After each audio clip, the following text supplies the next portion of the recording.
Mesdames, Messieurs, bonjour et surtout merci d'être encore en direct sur Info TV au canal 307. Nous émettons à partir de Yaoundé sur Canal Plus International. Le programme c'est Espace Miné de lundi à vendredi 10h 11h52. Ce matin, nous resterons avec nos rubriques habituelles. On recevra Théophile Vianney tout à l'heure pour la quintessence de l'information parue en kiosque au Cameroun. N'oubliez pas, la dénonciation sera également au rendez-vous. Ce fait de société qui vous énerve. On finira par l'instant de l'analyse, si vous le voulez bien. Ce matin, nous marquerons un arrêt pour parler de l'empoisonnement. C'est un phénomène, décidément, qui prend de l'ampleur au Cameroun et dans bon nombre de pays africains. Quel regard posez-vous sur le fait que de plus en plus des personnes sont empoisonnées, y compris les hautes personnalités de la République pour le cas du Cameroun? Nous en parlons afin que nul n'en ignore ce matin.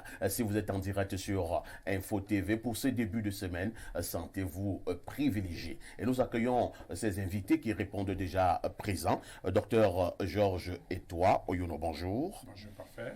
Comment tu vas, docteur? Un peu fatigué ce matin parce que le week-end a été très mouvementé. Nous avons eu beaucoup de travaux et c'est l'occasion pour moi, si vous le permettez, de dire bonjour à tous les milliers de téléspectateurs de par le monde qui suivent cette émission et en particulier à tous les membres élus de l'Association des universitaires du Sud, réunis autour du professeur Claude Bekolo. Et bien évidemment, je pense au professeur René Asako, professeur Boula Meva Boumo Dominique, professeur Giacomo, professeur Biché Mireille. Je voudrais me permettre de m'excuser auprès de tout le reste du bureau et des membres qui ne sont pas là. Je pense au professeur Zemin Kandé, voilà. C'est un groupe qui a décidé de prendre son destin en main dans le cadre de la relève de la région du Sud sur tous les plans. Merci beaucoup. De toutes les façons, bonjour à toute cette intelligentsia qui probablement nous regarde ce matin. Je souligne que le docteur Etoua Oyono est enseignant d'université. Vous enseignez du côté de l'université des Boulevards. Tout à fait, parfait, merci. Merci d'être là ce matin. On accueille notre consultant Pierre Blériot-Niemek qui est également en poste. Pierre Blériot, bonjour. Bonjour, parfait ici. Bonjour à nos millions de téléspectateurs. Bonjour à mes copanélistes. C'est toujours un plaisir d'être sur votre plateau.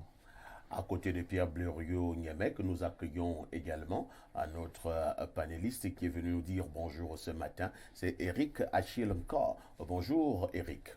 Bonjour parfait Aïssi, bonjour à votre riche panel, surtout bonjour à vos milliers de téléspectateurs qui nous regardent en ce moment. Eric Achinko est analyste socio-politique. Son expertise et naturellement ses analyses nous seront d'un précieux apport dans le cadre de ces échanges. Lorsque nous avons dit cela, nous prenons le premier verre d'eau. Théophile Vianney, bonjour. Merci parfait ici, bonjour. Bonjour au panel, bonjour également aux téléspectateurs qui nous regardent à la maison ce matin. Je profite de cette tribune pour saluer très affectueusement les téléspectatrices. Les téléspectatrices qui sont de plus en plus nombreuses à nous faire confiance dans le cadre justement de ce programme. Oui, je salue particulièrement ce matin celles qui ont déjà le pain du 8 mars. Le pain du 8 mars. Oui.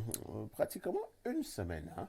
Une semaine et les femmes du monde entier célébreront leur fête. Oui, oui. S'il y en a qui n'ont pas encore de pain, ça commence à être un peu tard.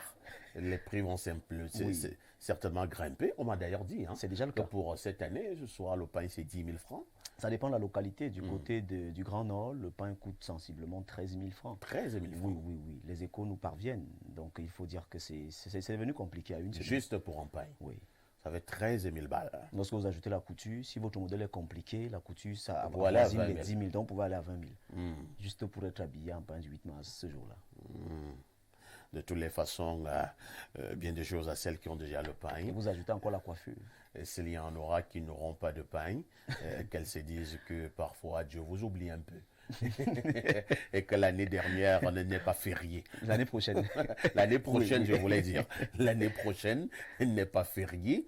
Et Théophile Vianney, c'est l'homme de la revue de la presse sur Info TV. Tous les matins à 6h45. Le garçon est là pour ce job. Il revient à 10h pour le même job, pour la revue de la presse. TVB. Que disent les journaux? Parfait. Ici, l'ensemble des journaux qui sont disponibles en kiosque ce matin s'intéressent à l'actualité politique. On parle du Social Democratic Front et nous ouvrons cette revue de presse avec le journal de Dieudonné Mvang. Il s'agit du quotidien Info Matin qui consacre sa principale une à cette actualité. Déclin, le SDF signe son arrêt de mort. La décision ce 25 février du comité exécutif national du Social Democratic Front d'exclure une trentaine de cadres, notamment le député Jean-Michel Ninche, compromet davantage l'avenir du parti de Nijon Frunzi. La liste des exclus est donc à consulter en page 3 du journal Info Matin qui est disponible en kiosque ce jour et qui revient sur cette actualité politique. Même son de cloche pour The Guardian Post qui parle également de ces exclus du SDF. On parle de 33 cadres exclus du SDF. On en parle ce matin en grande une du journal The Guardian Post qui est en kiosque. Le SDF applique la politique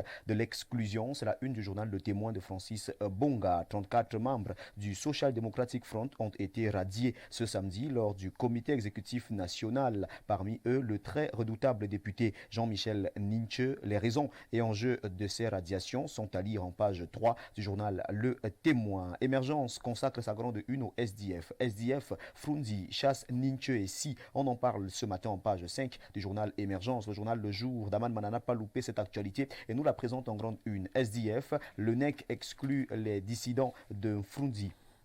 Ils ont contesté la mauvaise application de l'article 18,8 mettant les exécutifs régionaux sous coordination. On leur applique le 8,2 portant auto-exclusion pour activité anti-parti. Le journal en parle en page 3 et revient donc présenter la liste des exclus du SDF ce jour. Bouya, des explosions sur le trajet de l'ascension du mont Cameroun. On en parle de la page 6 à la page 10 du journal Le Jour qui est en kiosque. Le messager de Feu Pius Njawé parle également de cette actualité. Comité exécutif national du SDF, Ninche et le G27 décapité. C'est l'une des résolutions prises lors des travaux samedi dernier au siège du parti à Yaoundé. On parle également sport en grande une de ce journal. Ascension du mont Cameroun, la course du désespoir.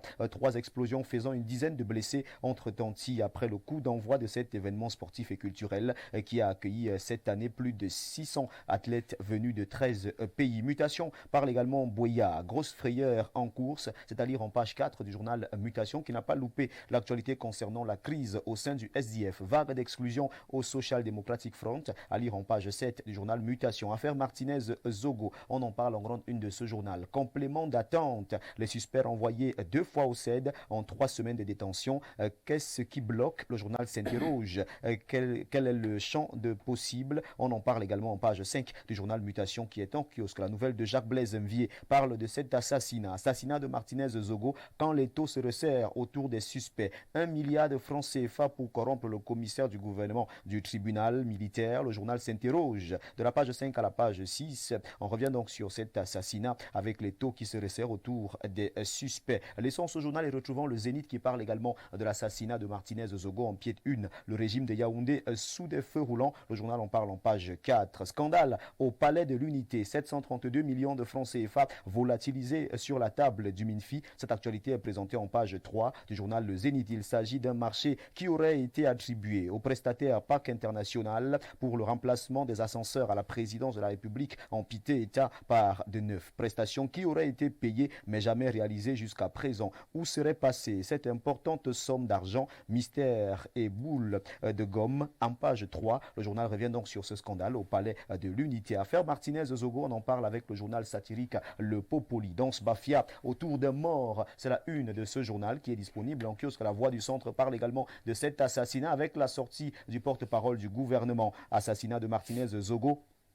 La communication à problème de René Emmanuel Sadi. Depuis le début de l'enquête sur l'assassinat de l'animateur radio, le gouvernement communique en compte-gouttes. On en parle ce matin au journal La Voix du Centre qui parlons de cette affaire en page 2. On reste dans cette même affaire en page 4. Plusieurs manœuvres en cours pour libérer Amougou Belinga. Ces manœuvres sont donc présentées en page 4 du journal La Voix du Centre qui est disponible en kiosque. Assassinat de Martinez-Zogo, on en parle également avec Kalara. L'hebdomadaire du monde juridico-judiciaire parle de ce rouleau compresseur déclenché à l'encontre de Amougou Belinga. La gendarmerie ouvre des enquêtes parallèles au sujet du dégrèvement de la dette fiscale de Vision 4 Télévision SA de 11 à 1,9 milliard de francs CFA d'une transaction de 8 milliards de francs entre le MINFI et l'homme d'affaires pour l'indemnisation controversée de la société forestière de ce dernier, pendant que le TCS traîne les pieds avec une enquête sur le blanchiment de capitaux. Les raisons du tango des suspects de l'affaire Zogo entre le tribunal militaire et le CED, à lire de la page 7 à la page 8 du journal Kalara. Moyo Sala qui est en kiosque ce journal, cet hebdomadaire de Jean-Paul Bokono, parle de la justice camerounaise, plénitude des prérogatives assurées. De la page 6 à la page 7, on en parle. Et si on retrouvait Cameroun Tribune, le quotidien gouvernemental qui s'intéresse aux élections sénatoriales de 2023. Sénatoriales 2023, la campagne est lancée. Quelques formations politiques sur la dizaine engagées ont véritablement lancé la machine samedi dernier. Et du côté d'Elections Cameroun et des autres administrations engagées, l'on continue de mettre en place les mécanismes pour une élection dans le calme. Le journal propose donc quelques pages spéciales, de la page 4 à la page 6. On en parle ce matin. La Nouvelle Expression s'intéresse également au sénatorial 2023 des sénateurs contre la corruption. On en parle en page 4 du journal La Nouvelle Expression. Le président de la Commission nationale anticorruption, Dieudonné Massigams, a annoncé le 23 février 2023 le lancement d'une campagne élection sénatoriale 2023 sans corruption. Ascension du Mont Cameroun, on en parle également avec ce journal. Les bombes accueillent les athlètes. C'est la une du journal La Nouvelle Expression. Le tri-hebdo le soir de feu Armand Bianda présente la fièvre qui monte du côté des QG, parlons bien sûr des sénatoriales du 12 mars 2023. La fièvre monte, écho des préparatifs dans les régions du Nord et de l'Ouest, à lire de la page 2 à la page 3. Les du Sahel de Guibaï Gatama présente le projet des candidats UNDP dans le Nord pour parler des élections sénatoriales de 2023. Le journal de Sa Majesté Marie-Robert Elundu, le journal Les Singans, parle de lutte contre le paludisme dans le centre et le sud. Manaouda, l'anophèle. Manaouda est donc présenté ici comme étant l'anophèle, d'après le journal Les Singans, dans le cadre de la lutte contre le paludisme dans les régions du Nord et du centre et du sud. Kava Yégué Djibril, on en parle avec Sans détour de Nestor Diatou qui est en kiosque et qui s'intéresse à l'Assemblée nationale. Kavaï, les dernières heures du perchoir. Le journal s'interroge ce matin et parle également de Noël Olivier Mokoulou Vondo. Nous sommes à plus de 5000 immatriculations. Le DG de la CNPS est clair sur l'immatriculation des personnels domestiques. On parle donc de plus de 500 immatriculations ce matin avec le journal Sans détour qui est disponible en kiosque et qui nous permet donc de refermer cette revue de presse. Acte 2 sur Info TV. Mesdames, Messieurs, de votre aimable attention, infiniment merci. Et nous vous invitons très massivement à vous rendre dans les kiosques pour vous procurer un journal. Vous connaissez le prix, au prix de 400 francs CFA, pour que vive la presse camerounaise. Votre fidélité nous honore et elle nous honorera toujours. Elle reste et demeure implacable, inchangeable, inaliénable, incontournable et indétrônable. C'était la revue de presse Acte 2 avec Théophile Vianney Billa. Appelez-moi TVB si vous le désirez. Merci, parfait ici. Merci au panel. Merci également aux téléspectateurs fidèles. Merci TVB pour cette brillante revue de la presse. Naturellement, vous ne partez pas. C'est pour nous donner le fait saillant qui nous intéressera ce soir. Au journal de 19h en anglais, au journal de 20h en français. Oui, au journal de 19h et au journal de 20h sur Info TV, on va s'intéresser à cette crise au sein du Social Democratic Front. Naturellement, on ira à la rencontre de certains cadres qui ont été exclus de cette formation politique. On va essayer de toucher véritablement du doigt le climat qui règne du côté du SDF après cette exclusion de près d'une trentaine de hauts cadres de ce parti politique. À côté également, on va s'intéresser à l'élection sénatoriale. Vous savez que le 12 mars prochain, ce sera bien évidemment l'entrée en scène des nouveaux responsables qui seront donc appelés à être au devant de la scène quand on parle de Sénat au Cameroun. Donc la campagne est lancée. Oui, la campagne est lancée et c'est l'occasion pour nous de faire un tour du côté des quartiers généraux, des QG, des partis politiques qui sont entretenus pour cette élection, pour essayer de voir qu'est-ce qui est fait pour la campagne. Est-ce que la campagne suit véritablement son cours? Est-ce que les machines sont véritablement en marche lorsqu'on sait que la campagne occupe une place assez essentielle dans le processus électoral? Merci beaucoup, TVB. Parfait, ici. À demain 10h. Avec le même plaisir, le même bonheur. Très bonne suite d'émission à vous. Merci beaucoup. Alors, nous allons prendre cette actualité qui revient au niveau de plusieurs tabloïds ce matin. Je commence par Eric Achille encore. Eric Achille encore, le NEC a encore fait des victimes, hein, surtout en son article 8.2. Ni-John Frondi vient d'exclure 27 membres du SDF, y compris le très célèbre honorable Jean-Michel Nietzsche. Et pour le journal du très grand frère Dieudonné Vent, le quotidien Info Matin, pense que le SDF, par cet acte, vient de signer son arrêt de mort. Info Matin parle d'ailleurs de déclin. Vous partagez cet avis? Oui, je crois à mon humble avis que c'est relatif. Parce qu'en réalité, lorsque le SDF prend une telle mesure, cela rentre certainement dans la logique de la redynamisation même du parti. Lorsque vous avez des militants qui... On redynamise en excluant. Tout à fait, ça c'est possible. Le parti a une vision. Lorsque vous adhérez à ce parti, il faut accepter les règles les règles de jeu. Les règles de jeu. Ça ne sert à rien, n'est-ce pas, de sortir de ces règles-là et de s'ériger en opposant à l'intérieur du même parti. Vous pensez qu'on doit respecter la discipline du parti? En réalité, il faut comprendre que quelle que soit l'institution ou l'environnement dans lequel vous vous retrouvez, il est important de respecter cette discipline-là. Sinon, vous allez ramer à contre-courant et ça ne va pas aider effectivement le parti aujourd'hui. Voyez-vous, on a l'impression que, et on en a parlé ici une fois, que certains membres qui ont été exclus semblaient militer pour une autre chapelle. C'est-à-dire, vous ne pouvez pas être en marge de... Donc, je crois qu'il faut à un moment donné frapper. Donc, vous félicitez Frondi? En fait, je félicite Frondi parce qu'en réalité, on ne peut pas... Vous êtes un dictateur. Ce n'est pas de la dictature non plus. Et il faut savoir que le parti est hiérarchisé. Il y a une personne qui porte la vision, qui la transmet. Et on ne peut pas, ce multicéphalisme au sein d'un même parti politique ne peut pas donner. Et donc, il faut que les uns et les autres comprennent que le SDF est un parti historique qui joue son rôle. Quand vous décidez d'y adhérer, soyez quand même respectueux des règles. Très bien. On les a vu souvent sortir en marge des orientations du leader. Et ça, là, ça ne marche pas. Et ça, là, ça ne marche pas. Et selon Achille encore, quand c'est le cas, on frappe. Et le 8-2 gronde. D'accord. Je passe la parole à mon bombo, docteur et toi. Selon le journal Le Jour d'Aman Mana, le NEC exclut les dissidents de Frondi. Merci, parfait. Je voudrais commencer par dire, à la suite de mon confrère d'en face, quand même que toute organisation, quelle qu'elle soit, politique ou non politique, est régie par une certaine éthique, une certaine discipline. Aujourd'hui, on a l'impression que oui, c'est le monsieur Ni-John Frondi qui est mis à la une et que peut-être qu'il a pris un acte sans toutefois consulter le collectif ou l'exécutif qui l'entoure. C'est quand même, moi, certes, je ne fais pas partie de la formation en question, mais je me dis que le NEC a quand même pris le temps de procéder à des enquêtes, à des auditions. Entre-temps, l'honorable Nietzsche avait déjà porté plainte contre Frondi. Voilà, voyez-vous. Il a poussé le bouchon un peu trop loin. Tout à fait, parfait. Il porte plainte contre son président. Voilà, et ça rejoint toujours ce que mon copanéliste relevait là tout à l'heure. Il est fort possible qu'on pourrait condamner Frondi comme ça à une peine privative de liberté.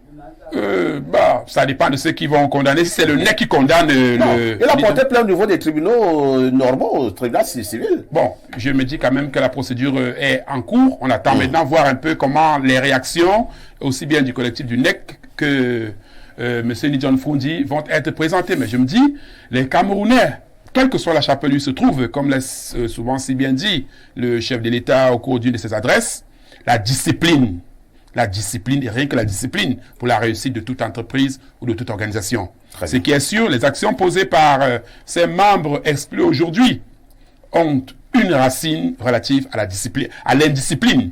D'accord. Ce qui ne tient pas. Ce qui ne tient pas. Pierre Buriot-Niemek, nous sommes en démocratie.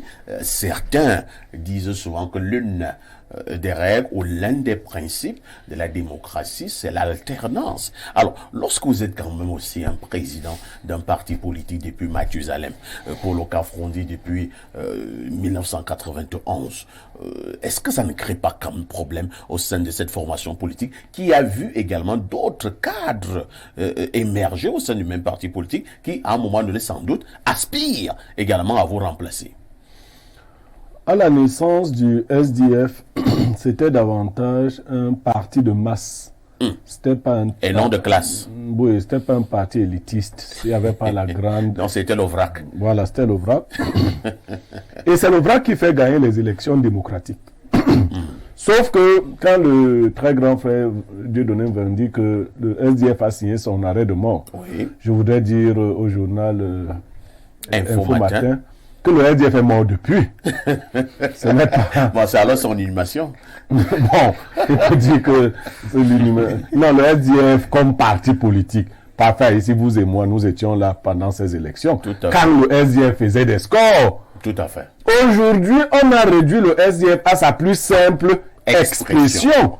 Le SDF, c'est quelques petits conseillers municipaux disséminés ça et là. Même le bastion du SDF, qui est le NOZO, Ouais. a été fortement entamé. Tout à fait. D'ailleurs, vous savez que les sénateurs du NOZO sont les sénateurs de RDPC. Bon, il y a beaucoup de tractations. Sauf qu'à la vérité, nous ne sommes pas encore une démocratie. Il ne faut pas vraiment... Utilisons le mot là comme pis-aller, c'est comme ça qu'on dit ça. C'est-à-dire, il faut de mieux.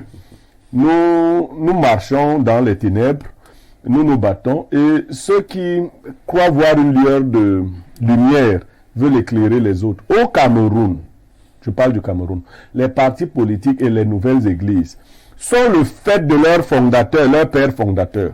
Et ceux-ci prennent la précaution de ne pas se laisser prendre à contre-courant par qui que ce soit. C'est pour cela que dans le SDF, il existe le 8-2.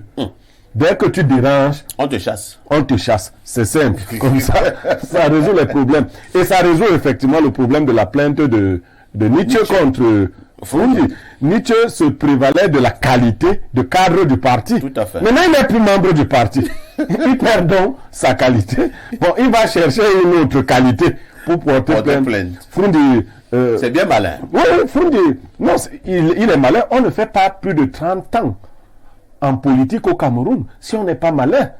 L'affaire de la politique, ce n'est pas l'univers de 12 sentiments. Il faut savoir parer, il faut savoir attaquer, contre-attaquer, esquiver. Tout cela, c'est ça la politique. Il faut savoir être dans des compromis, parfois dans des compromissions. Surtout dans les compromissions.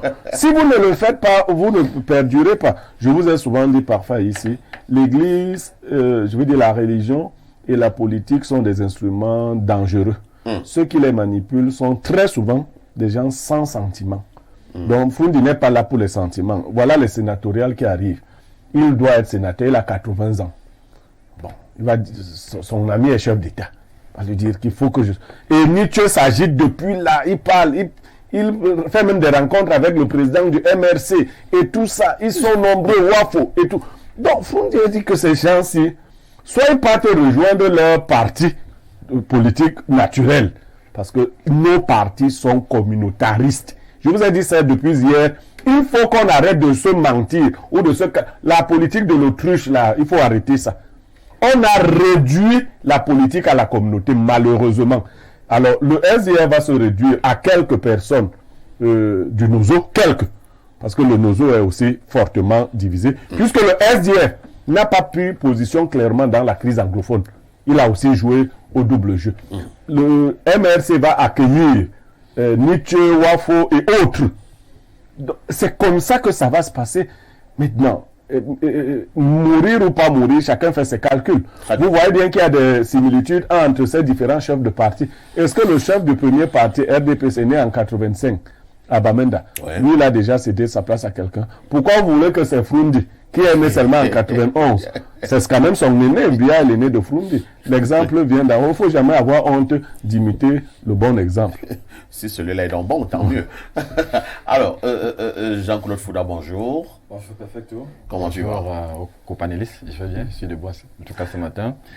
Je m'en voudrais tout aussi de ne pas dire bonjour à nos chers téléspectateurs que j'imagine sont encore là ce matin pour profiter de cette vitrine des privilèges.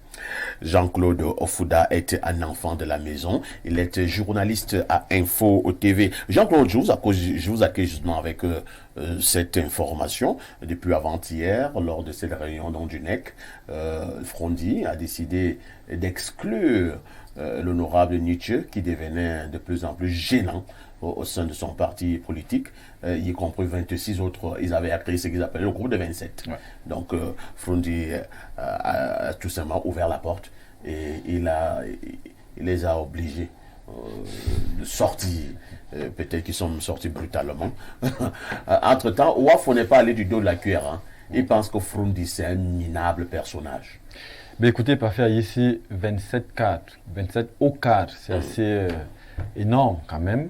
Mais en même temps, cela est indicateur de cette crise-là qui mine le SDF. Ça fait un bon bout de temps en tout cas.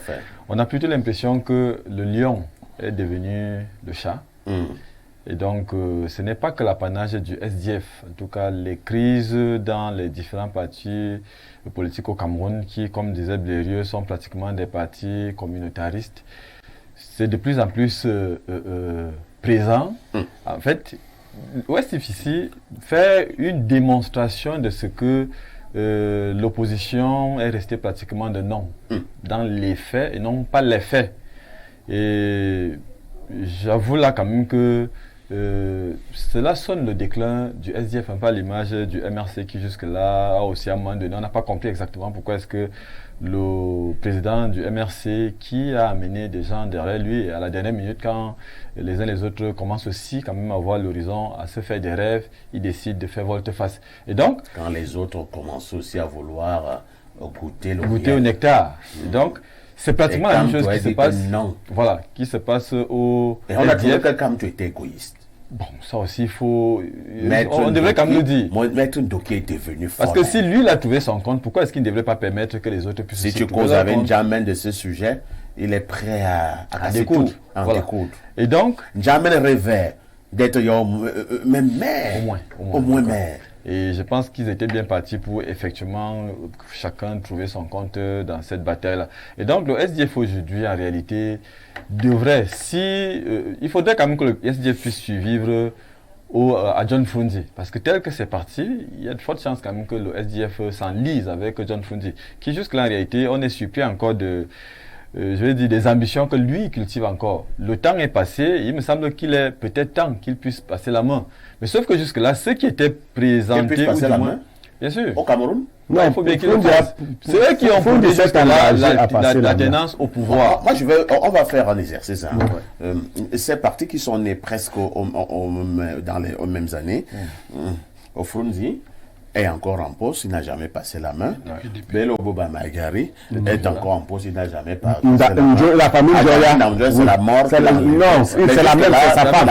L'homme et la femme deviendront une seule chair. Le monsieur qui est mort dernièrement, le sénateur, l'ancien ministre, non pas, comment on l'appelait, le sénateur qui est mort dernièrement, le monsieur du Grand Nord, Daïkounda Sala, n'a jamais passé la main. Alors, on peut citer comme ça jusqu'à demain matin. Hein. Un qui a tenté, voilà. Garga Manadji n'a jamais passé la main. Un qui a tenté de passer la main a repris encore la main. Anissé, il a encore repris. Il a vu qu'il a fait une erreur. Oui. Son dauphin avait commencé à l'ignorer. Comme il tenait encore les leviers de son affaire, il l'a renvoyé, il a repris ces choses, même si c'est des choses moribondes. Donc, bon, Balagan-Côte. Oui. Et parce qu'il faut que vous ayez l'information, Balagan-Côte et Bapol sont les enfants de Kodok. La mort qui enlève Kodok. Ces deux enfants se disputent le pouvoir. Oui, chacun une partie du pouvoir, ainsi de suite. Je vous dis que ce sont ces enfants, chez les Bassans, on les appelle les Ndoksoul. C'est-à-dire c'est la même maison qui confisque l'UPC. Même là-bas, ce n'est même pas tous les Bassards, c'est pas le village de Oumniobé. Là, c'est la belle famille de Oumniobé qui a confisqué l'UPC. Non, peut-être que la belle famille de Oum a pris ça l'UPC comme héritage. Oui, tout à fait. Tout à fait. Mais ça amène En fait, pour faire ça, des ici, réflexions, c'est oui. justement ce qui m'amène Pour chuter, c'est ce qui m'amène à dire que les partis politiques au Cameroun, en réalité, n'ont pas vraiment pour ambition d'être au pouvoir. C'est pratiquement des épiceries où on va se faire de l'argent. Chacun cherche sa part de gâteau. Chacun essaie de trouver sa part de gâteau. Et on ne passe jamais la main. On ne va jamais passer la main. On ne passe jamais la main. Oui, merci, parfait. Docteur, et toi? Je voudrais simplement ajouter que ceci tombe à pic, c'est-à-dire les exemples relevés par Blériot que par M. Fouda vont dans le sens de la conception du parti politique en Afrique subsaharienne en particulier. Voilà. Parce que vous avez bien exemplifié avec toute cette liste-là, et même hors de notre cadre qu'est le Cameroun, on se rend quand même compte qu'il est difficile d'assister à une alternance lorsque quelqu'un a créé sa formation politique. Outre le fait qu'on dise que les ambitions ne sont pas parfois celles attendues d'une formation politique moderne ou démocratique, dans ce milieu géographique bien relevé, croyez-moi, on serait tenté de parler un peu d'une conception africaine, entre guillemets. Patrimoniale. Exact. Bon, patrimonial. Peut-être pas, parce que lorsque Blériot parle de patrimonial, il indexe quelques formations ici, alors qu'il y en a quand même où on se dit, bon... Même au RDPC, c'est Franck Biya qui va remplacer Biya. Donc, c'est vous qui le dites, parfois. Vous êtes dans le secret de Dieu. C'est vous qui le dites. Ça ne change pas, c'est comme ça. En tout cas, Blériot apparemment est dans les secrets de C'est Dieu. comme ça. Oui, J'allais quand même relever une exception au-delà de tout. C'est vrai quand même que on est dans une conception africaine de ces associations-là où on sait que le leader est leader à vie, c'est-à-dire le chef. C'est la chefferie. Oui, Le pouvoir. J'aimerais ressortir des éléments positifs De cette affaire. de cette affaire ou alors Cette confiscation. non, j'allais même dire des gens qui sont sortis de la masse. Vous avez par exemple Nkumvondo. J'aime pas citer les individus, mais je vais le citer parce que j'ai vu quelque chose de bien dans son parti Univers. Un convoi lui m'a refusé. Attendez, il va nous dire. Attendez, monsieur. Même si c'est une Il a fait entreprise, quoi? mais tout au moins, il a positionné un candidat. Il pouvait se positionner.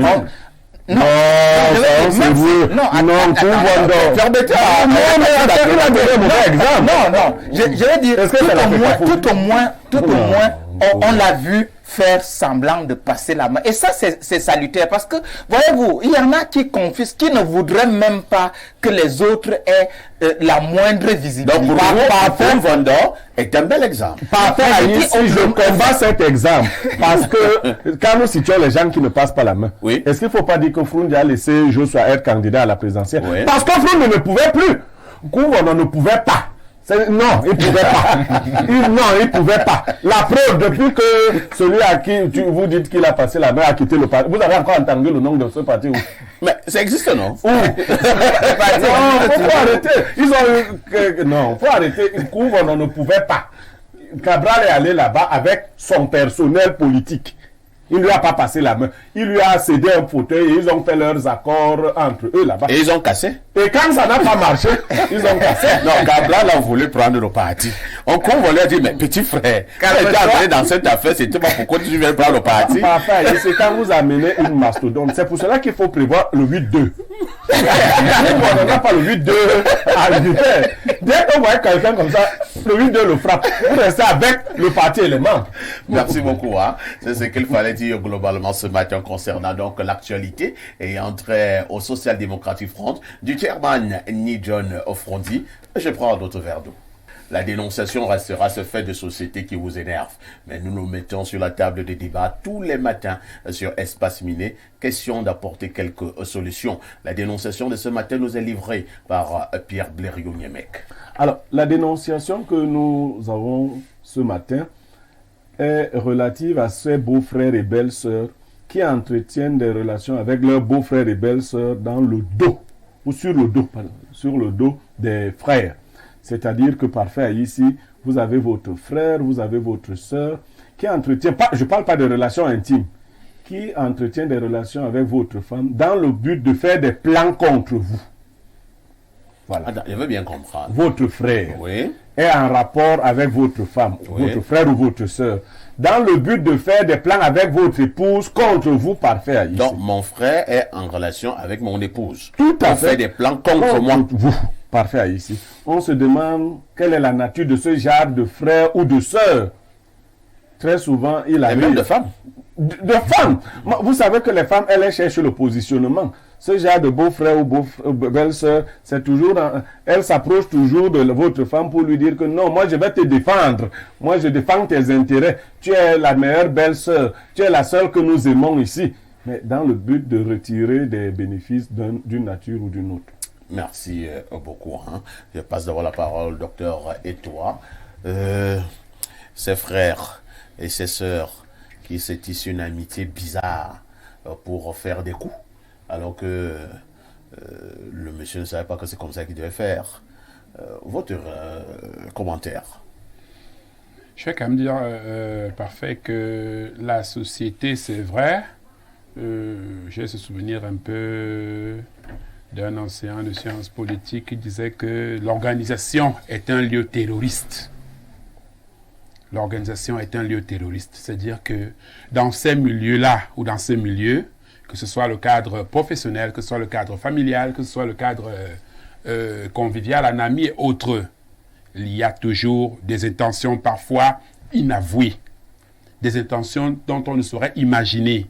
Donc, je ne suis pas totalement surpris. C'est vrai que si on fait un sondage, on prend 5, on va dire quoi, permettez que j'appelle ça 5 couples.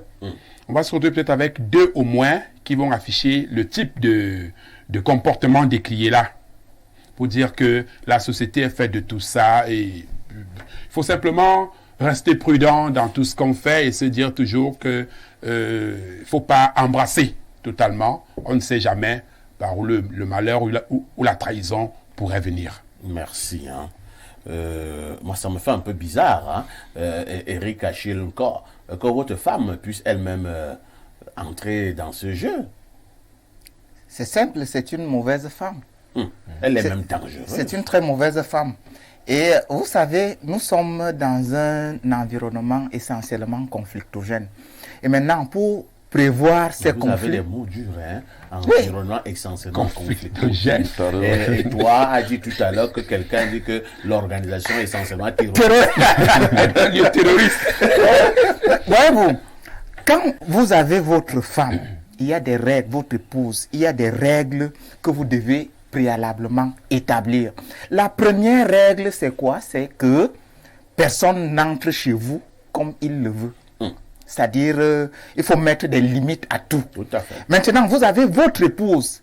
Vous savez que lorsqu'on veut déstabiliser un homme, on passe par sa femme. Tout à fait. On déstabilise la femme et l'homme devient, c'est comme une voiture dont on a enlevé le volant. Et puis, elle va exploser quelque part, tomber, chuter quelque part. Donc, il y a des règles à établir lorsqu'on épouse une femme. Et malheureusement, nous sommes aujourd'hui dans une société où les gens se marient sans trop savoir avec qui ils se marient. C'est souvent important, c'est-à-dire, vous pouvez rencontrer une fille qui vient de Lara, par exemple, dans la région de l'extrême nord, il n'y a pas de problème.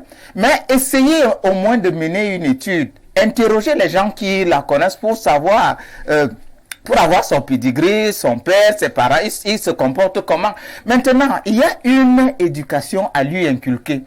À ce moment, naît la notion de personnalité.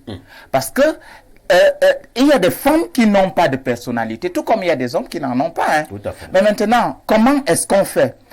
Lorsqu'on éduque l'enfant à la maison, l'homme devrait, le garçon, on l'éduque à être autoritaire. Ça, c'est important. C'est-à-dire, à pouvoir, quand je dis être autoritaire, de pouvoir diriger, de pouvoir canaliser. Si cet enfant, si l'homme n'a pas déjà de personnalité, il est évident que lorsqu'il va retrouver une femme en face de lui, une épouse qui a une forte personnalité, il ne pourra pas s'en sortir. Mais maintenant, ces frères qui viennent autour, passer des petits messages. Monseigneur à Congo somalais appelle des faux frères. Moi, je dis, la première des choses, c'est que il faut maintenir le mariage, c'est entre deux. Il faut maintenir. La troisième personne, c'est le démon. C'est-à-dire, il faut la maintenir de loin. Il faut savoir, il faut être capable de rendre compte à votre époux. C'est-à-dire, vous lui dire que votre frère m'a dit ceci à votre sujet, parce qu'il y a des choses, il faut travailler en arme. Oui! Votre frère m'a dit ceci. Si ton épouse fait ça, et que ça revient dans les oreilles de ton frère, son frère ne va plus jamais rien lui dire de sa vie. Non, en fait, vous savez Parfois, les femmes aiment les enquêtes, il ne faut pas oublier. Elles aiment être au courant de ce que vous faites. Oui, ça c'est vrai. En fait, ce que vous dites est très vrai parce que les femmes fouinent partout. C'est-à-dire, vous allez voir même dans la chambre, non, il y a des femmes par moment qui trahissent la source, hein. C'est-à-dire habituellement, mais elles trahissent pour les femmes. Habituellement, les femmes trahissent leur source. Donc, quand vous avez la malchance d'avoir des frères qui fouinent dans votre vie, mais je dis, il y a aussi une certaine complicité parce que la femme, ça c'est peut-être l'autre aspect opposé. La femme, quand vous avez votre épouse, elle doit être la mère des autres. Surtout quand on est des aînés et on a des cadets. C'est elle qui les encadre. Moi, la chance, par exemple, que j'ai, c'est que je suis, en tant que dernier garçon, je n'ai que des aînés. Et ces aînés sont mes parents. Leurs épouses sont également mes parents à moi. C'est-à-dire, quel que soit le degré d'études que vous avez fait, lorsque vous êtes devant votre grand frère, vous savez que ça, c'est mon grand frère. Prenez votre position. Prenez votre position, même si son épouse est moins âgée que vous, mais quand le grand frère est là, vous savez que non, le grand frère ne va pas apporter un saut. Ce sont les valeurs qu'il faut inculquer à notre société. Et c'est pour ça qu'aujourd'hui, comme on est dans une société qui n'a plus de repères, les gens font ce qu'ils veulent, les gens deviennent égoïstes, ils deviennent méchants, ils cherchent le positionnement, ils cherchent même à détruire l'autre. Mais malheureusement, ça ne porte pas toujours quand on est avec des gens qui connaissent Dieu. Parce qu'il faut connaître Dieu. Jean-Claude Fouda, lorsque vous avez des frères qui passent le temps à chuchoter dans les oreilles de ton épouse en disant non, tu es la meilleure belle-sœur, tout le monde t'adore ici, mais sache que ton mari a fait ci par derrière. Est-ce que ce genre de frères ne sont pas tout simplement à mettre à distance, à les positionner à distance? Ne sont-ils pas dangereux? Ça va de soi, pas faire ici. Je vais d'abord embrayer sur les propos de Hachim Kor, qui dit que chacun respecte sa place. De nos jours, il me semble que ce n'est plus le cas. En tout cas, la société est fortement capitalisée et matérialiste. Ce qui est sûr, c'est la loi de celui qui a plus d'argent. Si votre petit frère a plus d'argent que vous, je suis désolé, on va toujours l'attendre quand il faut démarrer une réunion. Donc du coup, à ce niveau, on peut déjà exclure le fait que le respect reste encore de mise dans la société. Maintenant, c'est vrai que on ne va pas jeter la pierre sur un arbre qui ne produit pas. Quand on vous fait des procès dans le dos, c'est forcément parce que les uns les autres s'intéressent à ce que vous avez et peut-être pas à ce que vous êtes. Mais, donc, je vais dire, si vous n'avez pas grand-chose, même si vous êtes le grand frère, ce sera très difficile que les frères, les sœurs aillent vous faire des procès avec votre femme dans le dos. Mais en même temps, le tort peut être partagé, effectivement. Si vous avez un peu et que vous êtes chiche, forcément, on va passer par votre point faible. Et c'est à ce niveau que je vais donc interpeller les femmes. La femme veut davantage épouser toute la famille. Le mariage, malheureusement, n'est pas que l'affaire d'une seule personne. Quand vous vous liez déjà, on englobe tout le monde. Et donc, chacun veut avoir voix au chapitre. Et donc, si vous êtes trop dur, vous n'écoutez pas, vous ne faites pas de conseils, vous ne donnez rien, on va passer par la femme. Maintenant, tout dépend de l'éducation que vous avez donnée à votre femme. Si elle est trop accessible, parce qu'en réalité, on dit que chaque grand homme a forcément une femme derrière, mais sauf qu'il y a des femmes, malheureusement, qui ne sont pas aussi grandes que ça. Et donc, du coup, elle est très poreuse, elle est trop accessible, à la limite, elle est naïve. Elle va vous plonger dans des pires difficultés, juste parce qu'elle veut faire plaisir à la famille, alors qu'en réalité, de nos jours, la famille n'est plus celle-là qui vous servez des tuteurs pour vous aider à vous élever. Il y en a qui vont pratiquement jusqu'au meurtre de leur propre frère. Et à ce niveau, je ne pense pas qu'on devrait carrément garder cette famille-là à côté de soi. Parce qu'en réalité, il faut aller avec ceux qui vous comprennent, ceux qui sont de nature à vous protéger. Et donc, si c'est votre père, si c'est votre frère qui vous expose à vie comme ça, il faut tout simplement garder ces gens-là loin de vous. Il faut tout simplement garder ces gens loin de vous. Avant de passer la parole à Pierre Blériot, docteur Etoile insiste à coller un dernier commentaire. Merci beaucoup, parfait. Juste pour ajouter à la suite de la brillante analyse de M. Fouda que les hommes, chaque homme marié se doit d'éduquer son épouse. Je crois que c'est la clé ici. Disciplinons nos femmes également, parce que presque tout ce plateau qui, ma foi, doit être responsable déjà, c'est-à-dire marié, a certainement connu à un moment ce genre d'attitude décriée. Et où parfois, parce qu'un homme qui est issu d'une famille n'ira pas commencer par s'en prendre, par exemple, à son frère directement. C'est celle qui est ta voisine, la PDG ou le ministre de l'Intérieur, que tu dois rappeler à l'autre que je connais tel, ainsi de suite. Voilà comment est-ce que tu dois te tenir.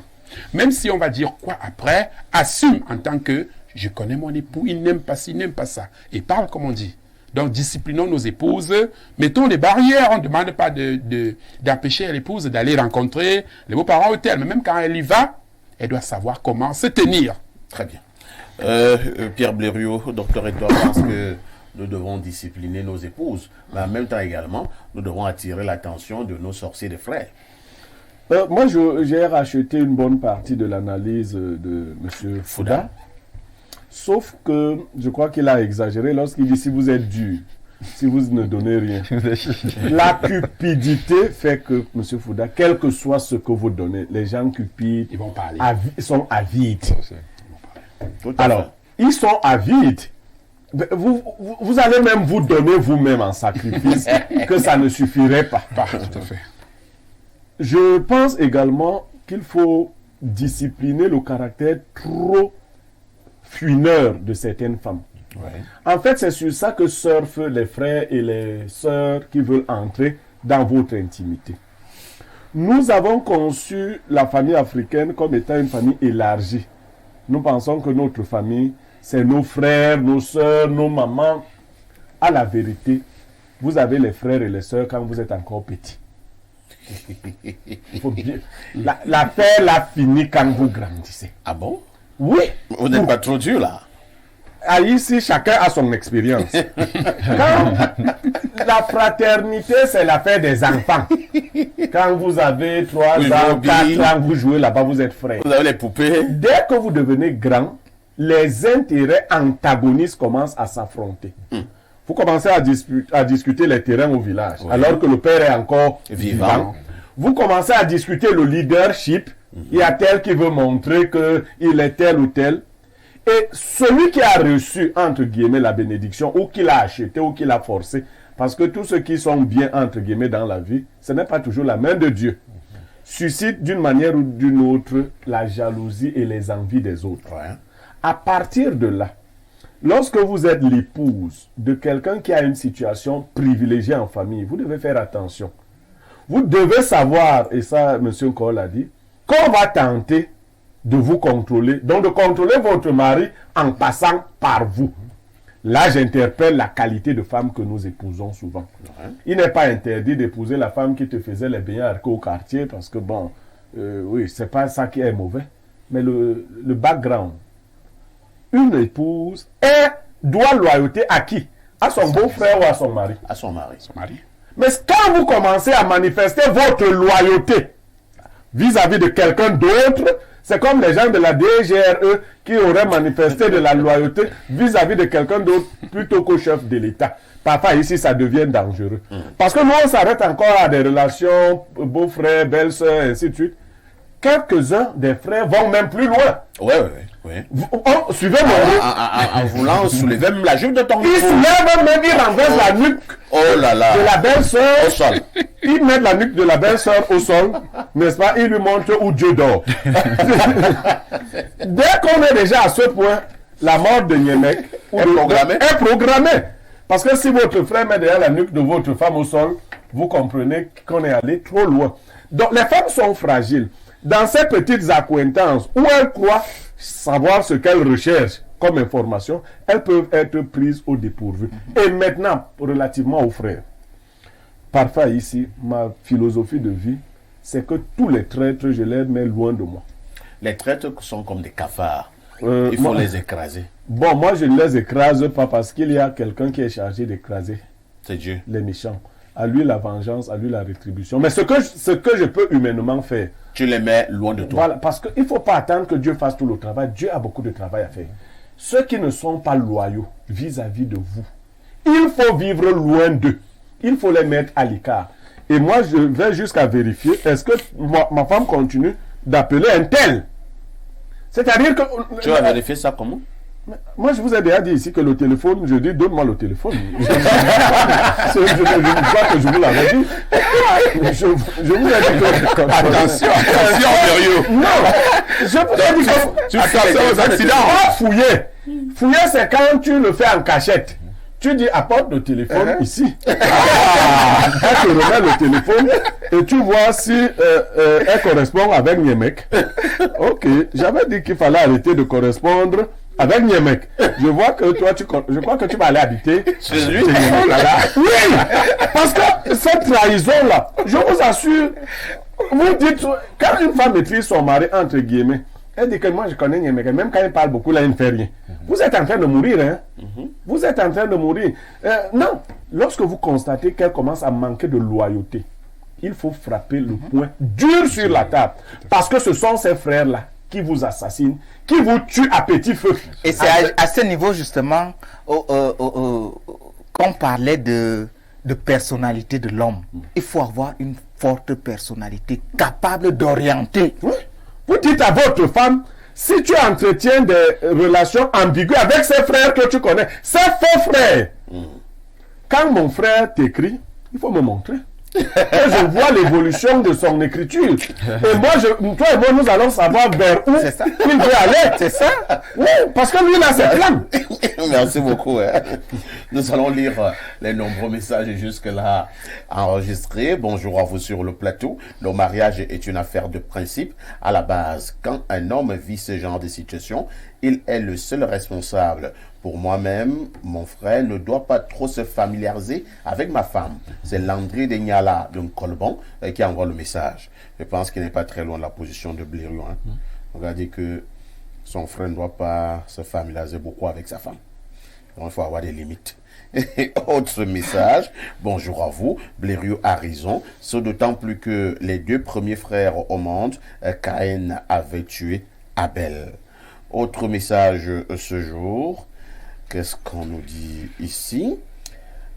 Pour revenir au SDF, cette phrase me vient à l'esprit. Le pouvoir ne cède rien sans pression. Il ne l'a jamais fait et ne le fera jamais. C'est donc une erreur de croire que des gens trop longtemps restés au pouvoir vont passer la main. Autre préoccupation ce jour, je vous amène au 213. L'Algérie. C'est l'Algérie. C'est un long message. Hein? Bonjour Perfecto. Le troupeau de modérateurs. Voilà, qui a. La dénonciation de Blériot est une évidence et une réalité. Moi, personnellement, j'ai été témoin. J'ai un cousin qui est très riche, Perfecto, et qui a réussi... et qui a réussi sa vie. Il avait trop d'enfants. Il avait 3 enfants, mais n'avait pas de femme. Cette dernière était morte suite de maladie. Et un jour, son propre frère, qui est jaloux, a envoyé une femme en mission vers lui. Il a montré un plan bien sadique avec cette femme contre son propre frère. Et le frère jaloux a expliqué tous les points faibles de son frère à la femme. Et il lui a même dit ce qu'il fallait faire et comment se comporter pour que son frère tombe amoureux d'elle. Surtout que le monsieur voulait une femme gentille qui saura s'occuper de ses 3 enfants sans discrimination. Et une fois que la femme est allée vers l'homme, elle a réussi, avec l'appui du cousin jaloux, à gagner le cœur de cet homme. Et elle a fini par tomber elle-même amoureuse de lui. Et elle ne voulait plus faire achever la mission pour laquelle le frère jaloux l'a recrutée. Elle est finalement tombée enceinte et le frère jaloux s'est fâché. Et il est venu lui-même dénoncer le plan qu'il avait monté avec la femme. Le plan, c'était d'assassiner son propre frère. Seigneur. Ouais. Mais la femme est entrée dans la vie du monsieur et elle s'est rendue compte que c'était un monsieur très exceptionnel qui ne méritait pas de mourir. Parfait ici. C'est Vous émouvant, voyez, hein. c'est émouvant. Et voilà la réalité que nous vivons. Incroyable. Ton propre frère.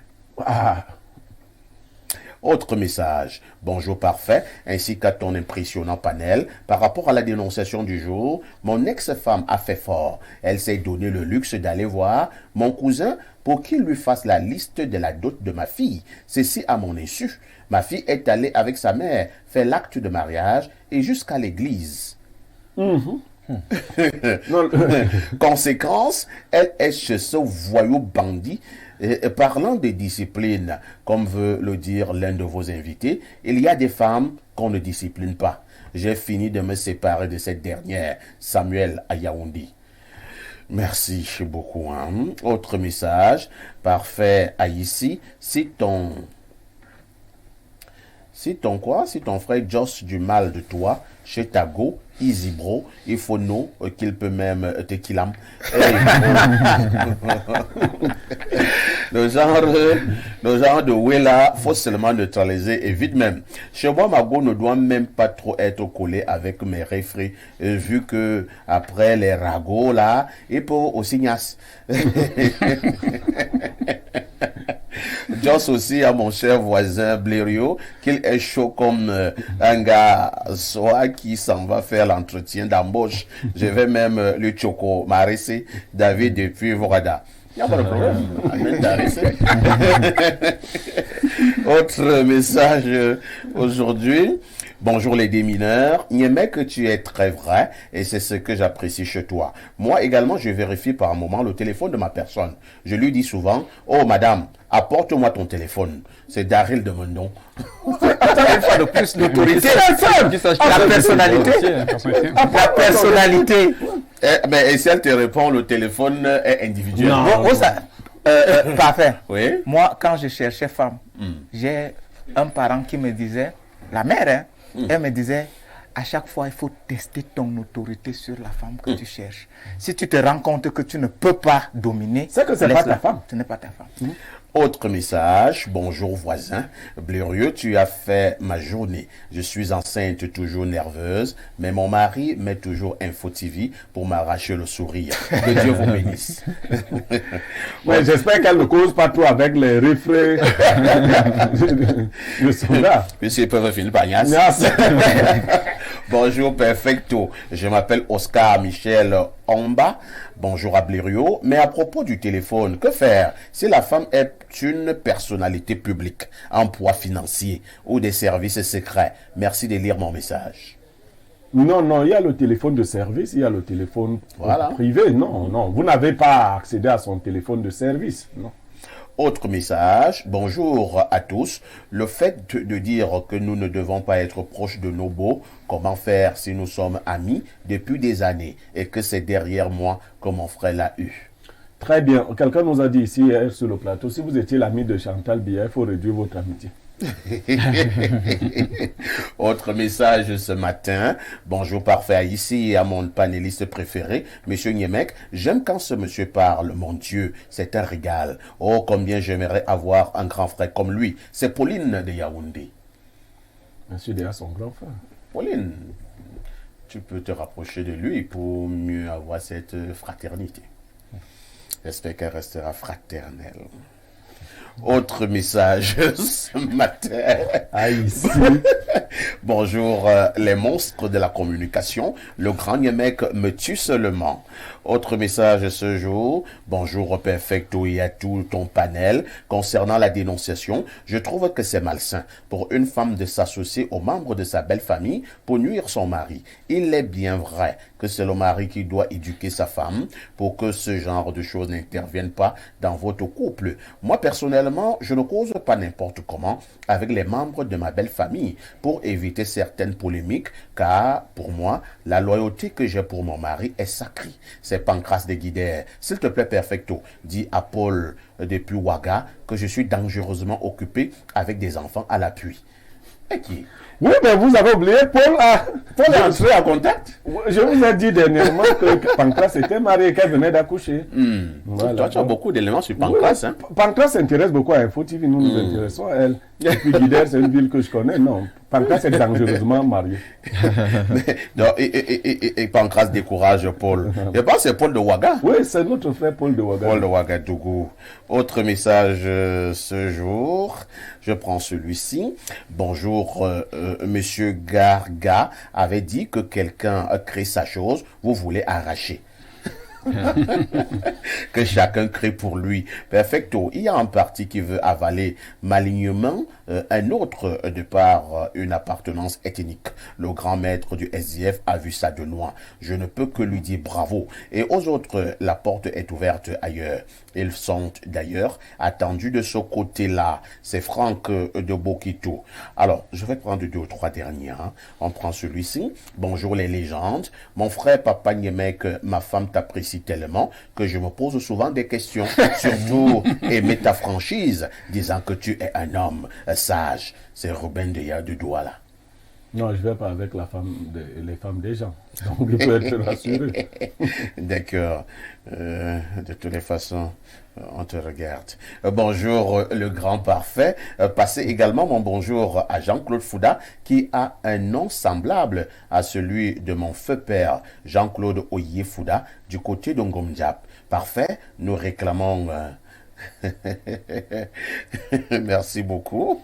J'ai lu le message. Bonjour, perfecto. Bonjour, perfecto. La modération, le plus swag du monde mondial. Passez mes salutations les plus différentes au monument des relations internationales, docteur et toi, Georges.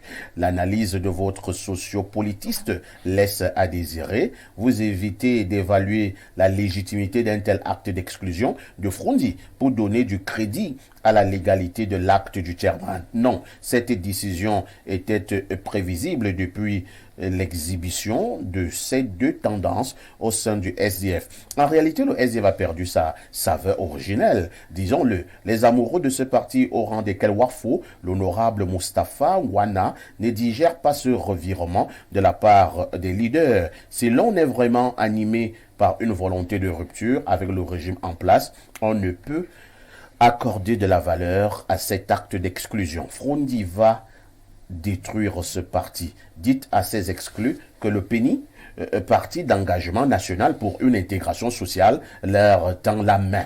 C'est Félix Ningue de Menon. De toutes les manières... Dans le PENI tend Oui, en fait, ils peuvent même payer leur parti politique. Là, il n'y a pas de problème. En fait, qu'est-ce qui tend? C'est un parti politique. Tout à fait, tout à C'est un fait. parti politique. Donc, le parti d'engagement national pour une intégration sociale, le PENI. Ouais, ben... Vous avez le PENI? Ben, Ah, le parti en question. en réalité, j'apprécie tous les partis politiques parce que... Y compris le PENI. Y compris cela. C'est la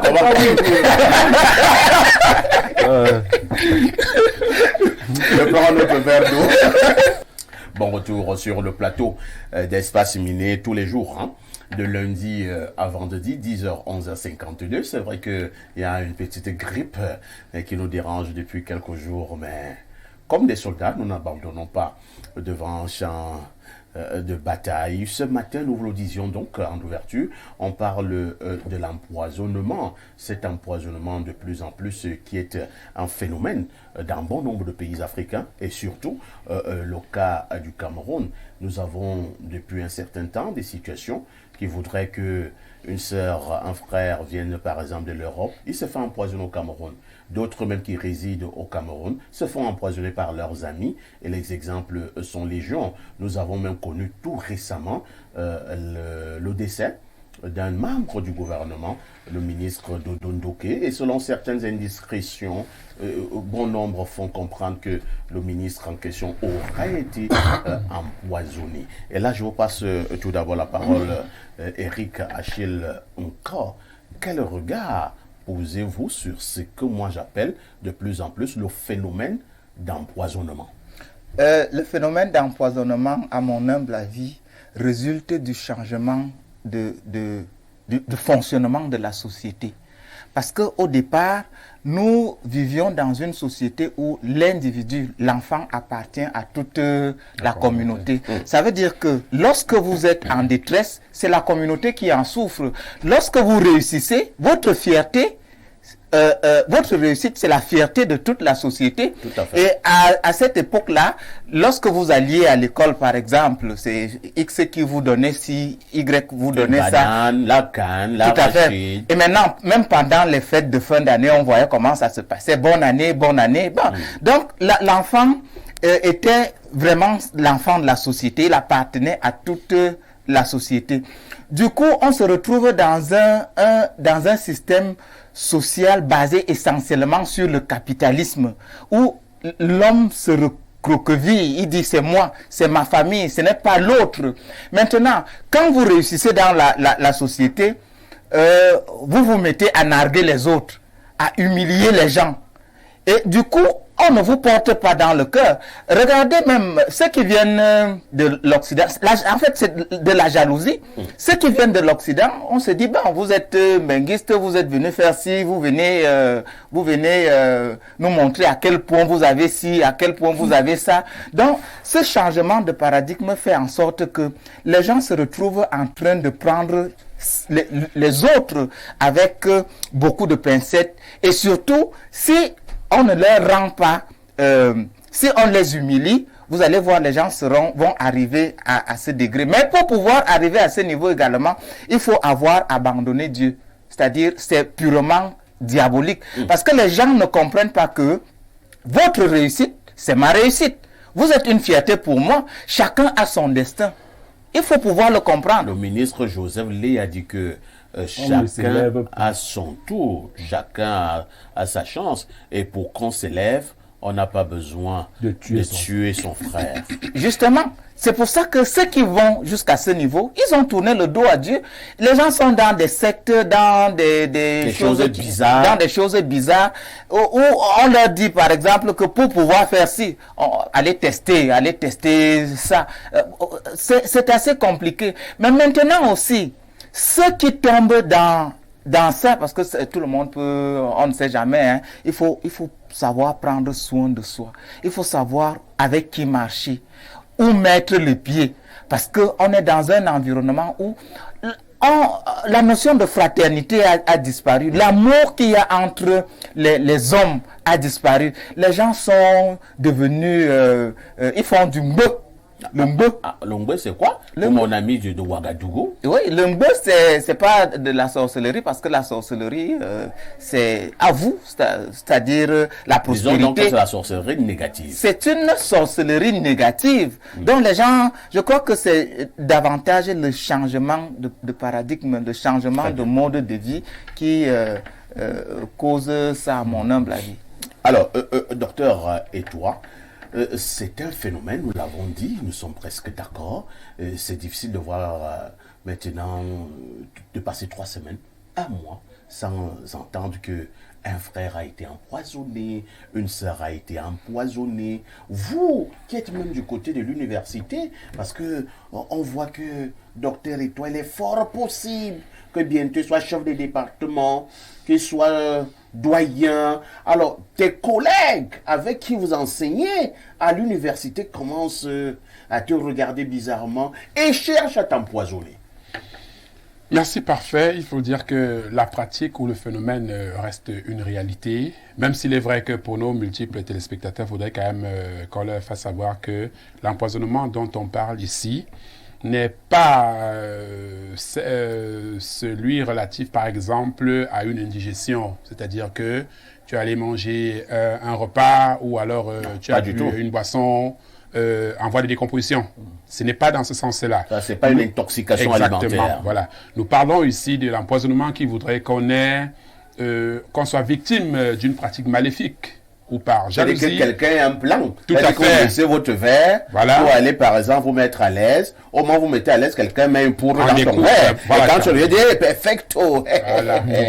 En t'étant, tu bois le verre et quelques heures après, tu mets... Allez, tu t'en vas. Voilà. C'est pour dire parfait que, comme l'a dit mon prédécesseur Achille, ce sont des faits de société.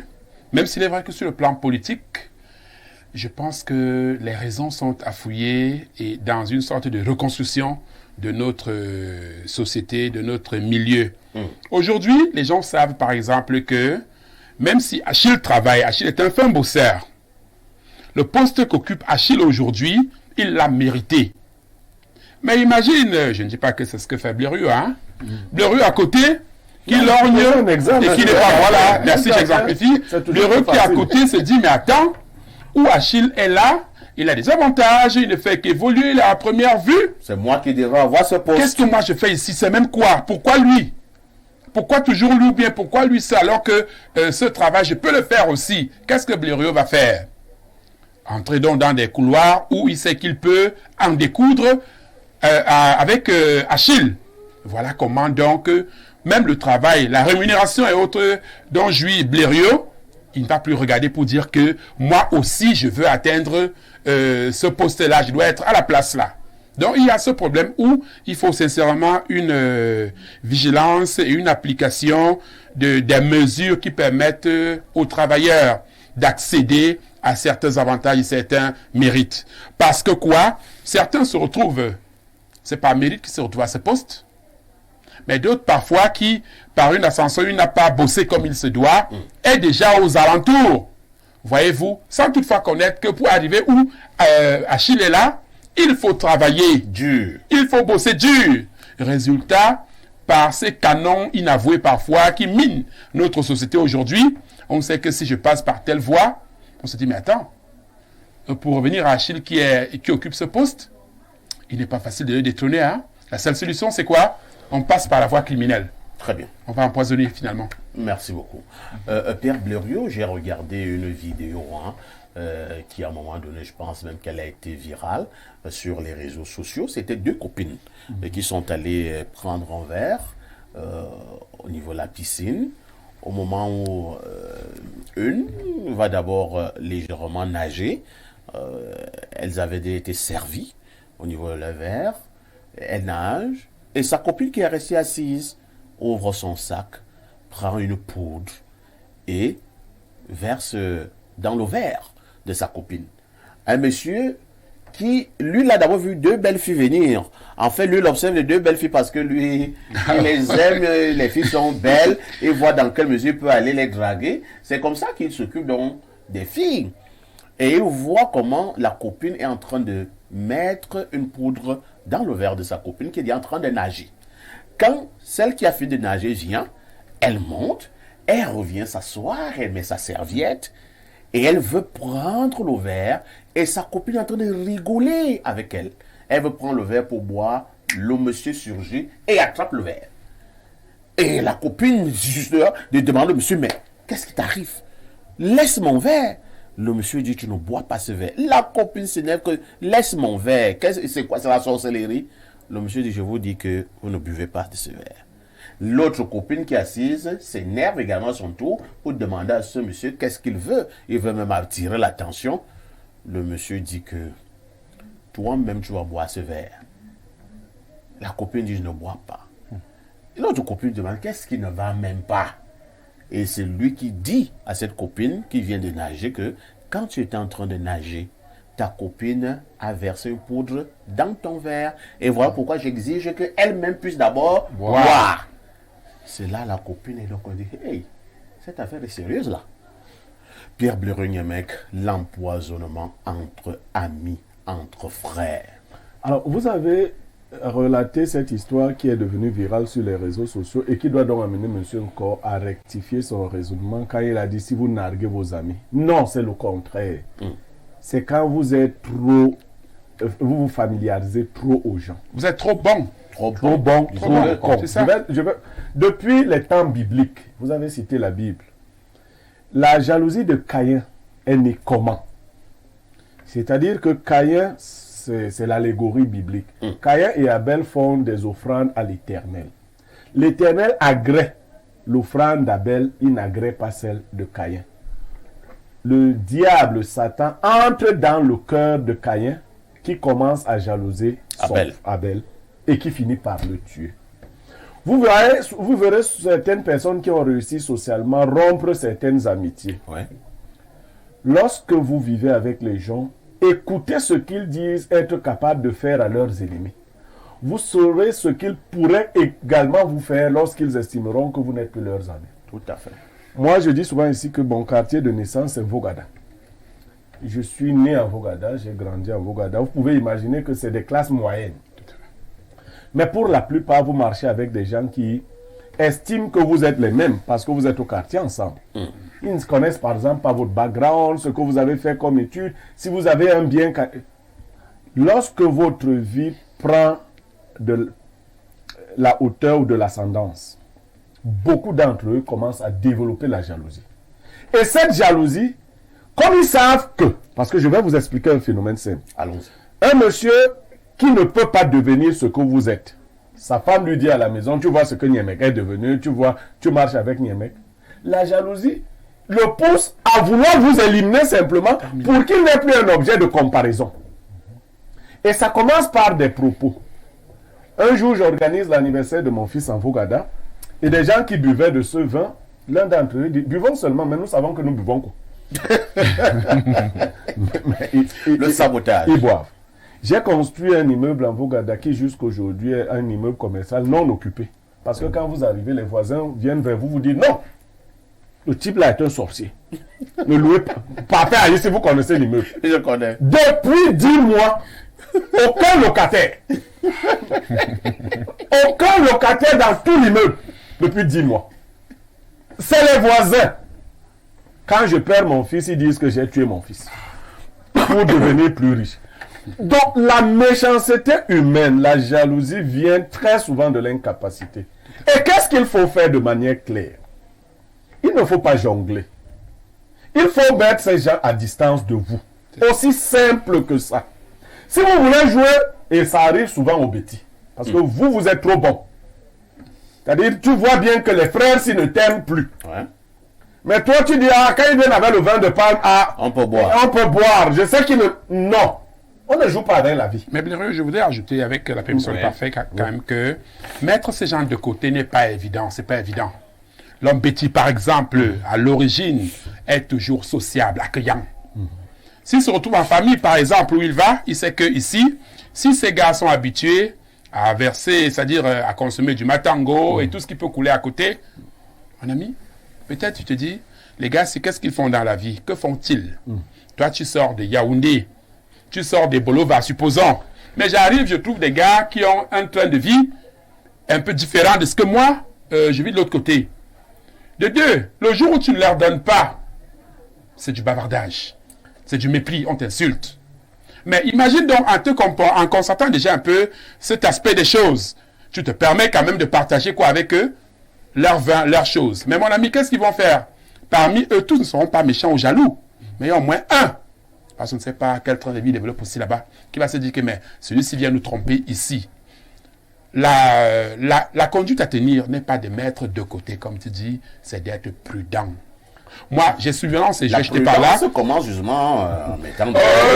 La prudence, c'est parfait, je voulais dire, je vais jeter par là, s'il te plaît. La prudence, pour moi, ici, c'est de faire le tri un tout petit peu de ce que tu as à faire. Tu bois, tu sais ce que tu bois quand tu es chez toi, parfait. Tu rejoins ceux qui ne boivent pas exactement ce que tu prends, mais tu te dis, ah, voilà, parce que tu as vu, tu vas prendre. Et de deux, quand tu commences à boire, comme c'est courant aujourd'hui, tiens ton verre. Si tu arrives de bouger, ne le touche plus. Non, pas faire ici. Par exemple, voilà vraiment un bêtis qui apparaît. Voilà un bon bêtis. Voilà un bon bêtis qui apparaît. Je vous assure, il n'y a pas une prudence à jouer avec le feu. Quand des gens tiennent des discours méchants à votre endroit, dites-le-leur d'abord directement. Moi, quand tu viens, il y a un qui vient me voir, il dit, ben, on ne va pas organiser la veillée de l'enfant ici. Je dis, mais tu ne m'as même jamais présenté les condoléances. Tu fais partie des gens qui ont dit que je l'ai tué. Je partage, oui. Non, mais je vous le dis comme ça. Il faut le dire. Non, je ne peux pas vous trouver en train de boire vos trucs et je m'associe. Non, il faut être clair. La prudence commence par là. Ce sont les gens que vous faites entrer chez vous n'importe comment. Qui vous tuent. Affirmatif. C'est mieux qu'on dise que sa maison de Nkwabang, là-bas, c'est un cimetière. Il a mis les ossements humains là-bas. C'est mieux quand on vous décrit comme ça. Commencez à vous séparer des gens qui tiennent des discours haineux et jaloux. Tout à fait. Un ami qui commence à vous dire Toi, tu as 3 voitures. Moi, je n'ai pas de voiture. Parfois, ici, tu as acheté la voiture à tous les membres de ta famille avant de commencer à acheter les voitures aux amis. Quel est le gros cœur que ces amis ont souvent? Alors, lorsqu'ils commencent à développer ce genre de pensée.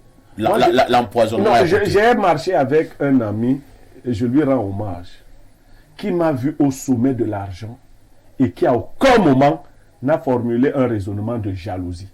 Je le conserve aujourd'hui toujours comme ami. Il est sur ce plateau. Il m'a vu manipuler des dizaines, des centaines de millions. À aucun moment, il m'a dit, ah, comme toi, tu es déjà comme ça, moi, je suis comment? Non. Qu'est-ce que vous avez à faire avec des gens qui disent à vos membres de famille que vous êtes déjà dans les sectes, que vous tuez les gens? On vous prend par derrière. On vous prend par derrière. Mais attendez, ça commence même dans la famille. Ouais. Vos frères, vos soeurs, vos parents.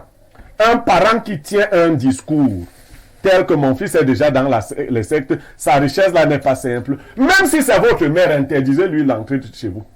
Parce qu'on va lui donner les maires du village là. Elle va finir avec Niemek. Non.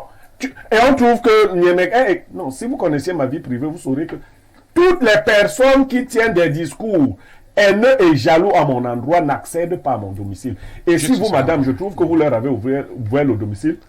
Avec ta permission parfaite, j'ajoute un élément. Voilà. Je voudrais parfait relever que à la suite de Blériot, il me revient de penser à un de nos anciens formateurs, le professeur Eugène Lundu, à qui je fais un coucou, qui nous rappelait, étant en formation à l'école normale, que là où vous allez là, faites très attention. Ça fait peut-être 14 ans aujourd'hui. Faites attention. Le milieu, le dehors, où vous allez travailler, on ne sait jamais, est dangereux.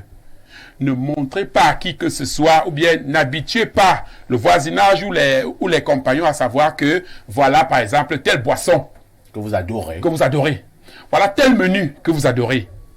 Je vous jure que tel style de femme. Voilà tel style de femme. Voilà, par exemple, moi, je dis encore merci au professeur Eugène Lundu, et que jusqu'à ce jour, dans mon village, je ne sais pas exactement ce que je prends, ce que je bois.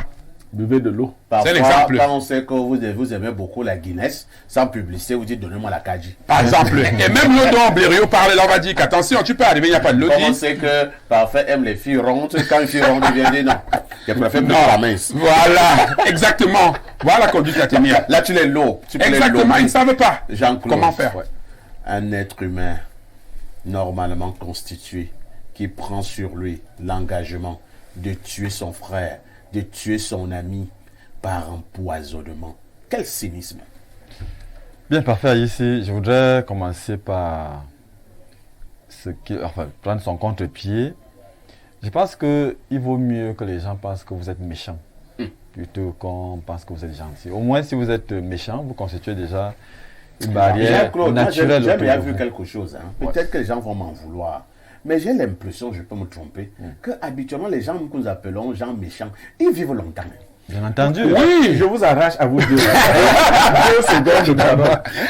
Dans la sorcellerie, on a demandé à un chien de livrer l'un de ces deux. Il avait 2 maîtres. Oui. Il y avait un maître qui lui donnait toujours la nourriture quand il revenait, les boyaux et autres. Et il y avait un maître qui le fouettait quand il avait même déjà attrapé l'animal. Le chien a dit, c'est mieux de prendre le gentil.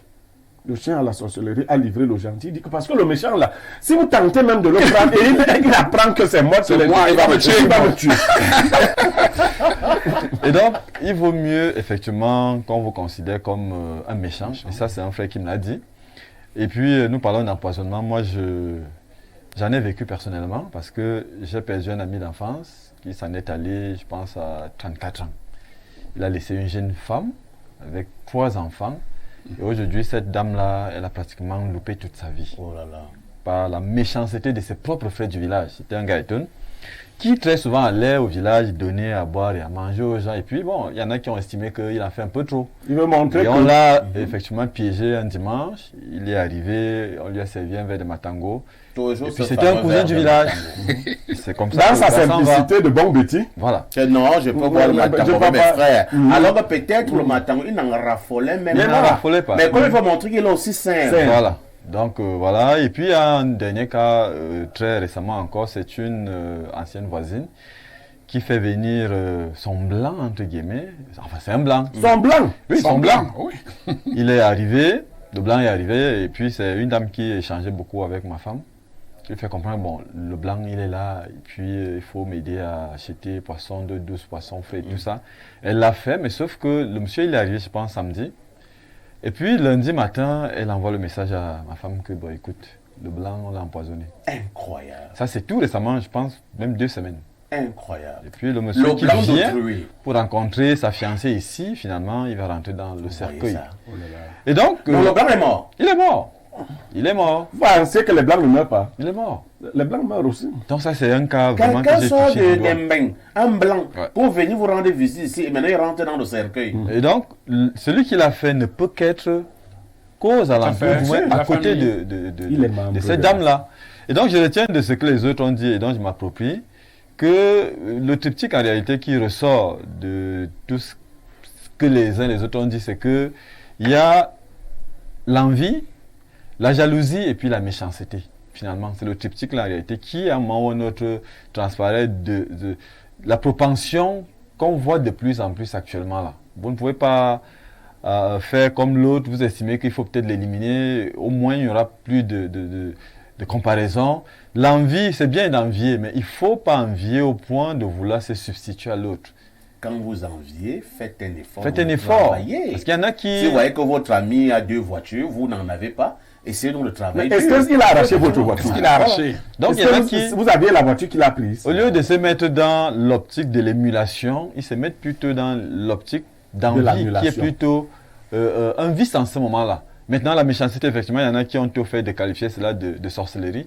Ils ne font que ça, ils ne font que du mal, sans qu'à chaque fois, ça ne puisse leur bénéficier. Quand vous éliminez votre vis-à-vis ou votre collègue, on ne va pas prendre forcément le poste, on vous donne le poste, ou alors on va prendre son agent, on vous le donne. Donc, il y Merci. a effectivement ces cas qu'il faut de plus en plus quand même faire attention aujourd'hui, en tout cas.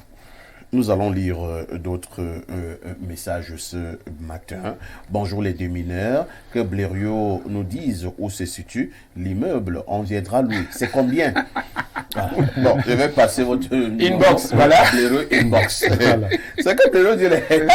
C'est vrai. Non.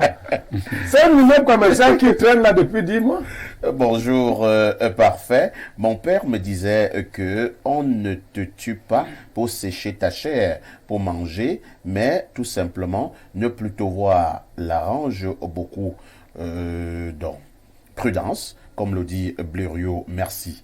Autre message ce jour. Bonjour, parfait. Je saurais quoi dire. Blériot, ses analyses sont formidables. Blériot, merci. Toute l'analyse représente mon vécu dans ma famille. Parfait, merci. JB depuis Douala. Vous voyez que JB est même abattu. Il n'arrive même pas à dire. C'est comme si tu lisais dans sa vie. Il n'arrive pas à dire. La méchanceté. C'est sûr que sa famille l'a rendu à néant. Autre message ce jour.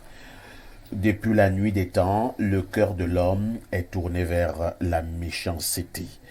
Merci, hein? C'est dommage. Nous allons prendre un autre message. Oh là là. Foisonnement de messages. Et mon appareil dernière génération me fait quelques caprices. Alors, on continue. Hein? On va prendre Eric Achilcor, un autre pan. L'empoisonnement au niveau de ce que nous appelons la haute classe. L'empoisonnement au niveau de ceux qui occupent des hautes fonctions dans la République, que ce soit ici au Cameroun ou ailleurs, existe également. Blériot développait, entre guillemets, une thèse il y a quelques jours et faisait comprendre que de temps en temps, le président de la République a fait comprendre que lorsqu'il doit nommer peut-être dans un département, il enlève celui qui occupait par exemple le poste de ministre dans ce département-là. C'est lui qui aura maintenant le prochain poste de ministre et également un autre frère de son département. Et du coup, pour les hommes politiques au Cameroun, ils savent que c'est comme ça que ça se passe. Et beaucoup ont également pensé que, comme je sais que c'est toi probablement qui pourra me remplacer, moi je t'empoisonne d'abord. Vous avez tout dit, parce que la manière dont ça fonctionne, j'ai l'impression qu'il y a davantage un aspect culturel hein, qui rentre dans la perception même du pouvoir et du destin. lorsque vous vous retrouvez dans un environnement où les gens ne croient pas, ils sont mécréants en fait, ils ne connaissent pas Dieu, ils ne savent pas que c'est Dieu qui a voulu que Parfait Haïti soit un sac de modérateur, par exemple. C'est Dieu qui donne. C'est Dieu qui donne. Donc, si Dieu a voulu que X ou Y soit ministre, ça c'est son destin. Il y a la notion de destin. Mais quand les gens tournent le dos à Dieu, comme cela se passe dans la plupart de nos petits villages, où vous voyez quelqu'un qui se dit, ici il n'y a que moi. Ouais. C'est-à-dire je dois être le seul qui donne à manger aux gens ici là. Vous connaissez certains des proverbes, Betty? Il n'y a jamais de deux baobabs sur une même colline. C'est ça. Donc quand il y a un ministre dans une localité là, il s'arrange à ce que personne ne puisse lui émerger. Vous avez tout dit. Et du coup, comme on est aussi dans un environnement où il n'y a aucune traçabilité pour dire que tel peut être ministre ou tel peut être ceci. C'est-à-dire, on vous malaxe comme ça là, on vous laisse vous manger comme des crabes dans un panier à crabes, justement. Et du coup, comme cela est amplifié par la mécréance, par les sectes, vous voyez, du coup, les gens se retrouvent en train de se... Parce que peut-être ceux même qui ont été empoisonnés là-bas, on est dans un environnement où on attend peut-être des nominations, où on se dit, ça c'est un jeune ministre, quelqu'un de bien, on va lui faire ci, on va lui faire ça. Vous voyez. Donc, il faut assainir même la gouvernance. Il faut d'abord l'assainir.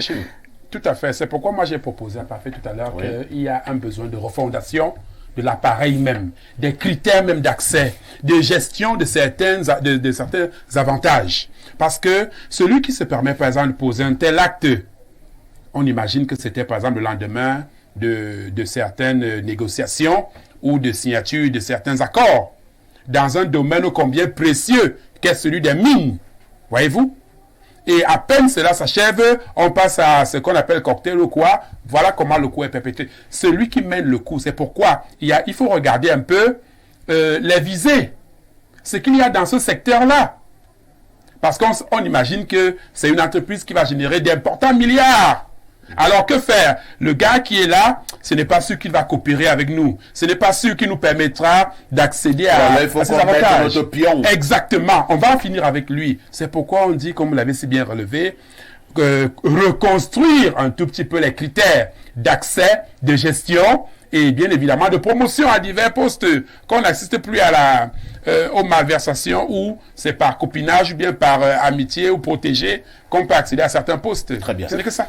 J'allais chuter en disant un instant que la notion de parti politique dominant doit également diminuer parce que on gagnerait aussi à ce qu'il y ait un vrai multipartisme où les partis peuvent rentrer en compétition. Lorsqu'un seul parti a le dessus, vous comprenez que pour pouvoir, pour qu'il y ait ascension, c'est pas évident et on procède par élimination, quelles que soient les méthodes. Parfois par élimination physique. Pierre Blériot-Niémec, nous le disions en début, est-ce que finalement, c'est pas le ministre Joseph Lé qui avait raison, même si quelqu'un disait que oui, c'est normal que lui tienne ses discours. Lui, il y a un ministre, dont lui, il a eu sa part. Est-ce qu'au-delà de tout, au-delà véritablement de toute appréhension, nous ne devons pas nous dire que chacun a son tour, chacun a sa place, chacun a sa chance. Même ceux qui empoisonnent souvent les autres, c'est disant que comme il y a un poste qui est en jeu, moi j'élimine d'abord tel, je l'empoisonne. Parfois même c'est pas toi qui sera nommé après l'empoisonnement. Non, chacun n'a pas son tour. Chacun doit avoir. Chacun devrait avoir son tour, chacun devrait avoir sa place. Non, on souligne souvent mon caractère trop direct. Si vous entrez dans le monde de la politique ou dans le monde de l'église, vous avez dit l'empoisonnement au niveau de la classe supérieure. Ouais. Si l'homme est un loup pour l'homme, la femme est encore plus louve pour la femme. Le prêtre, l'intellectuel, le riche sont loupissimes pour leurs semblables. Ah bon? Il faut faire très attention. Plus les intérêts sont grands, plus la méchanceté est dangereuse. L'ancien DG de la CRTV, dans un texte très émouvant, a dit, Amadou Vamoulke a dit, si vous êtes au milieu des anthropophages, si vous vous abstenez de manger la chair humaine, vous serez mangé. Il faut avoir conscience des milieux dans lesquels vous êtes. Tout à fait. Parfait ici. Si vous entrez en politique, sachez que vous êtes entré en sorcellerie. Même la petite politique des villages pour être conseiller municipal. Allez-vous. Heureusement que vous n'êtes pas encore là-dedans. Si on dit me barcono, à certaines élites de la Mofoakono, que là où vous voyez là, Haïti lorgne déjà un poste de sénateur. Haïti, votre vie est en danger. Je vous le dis.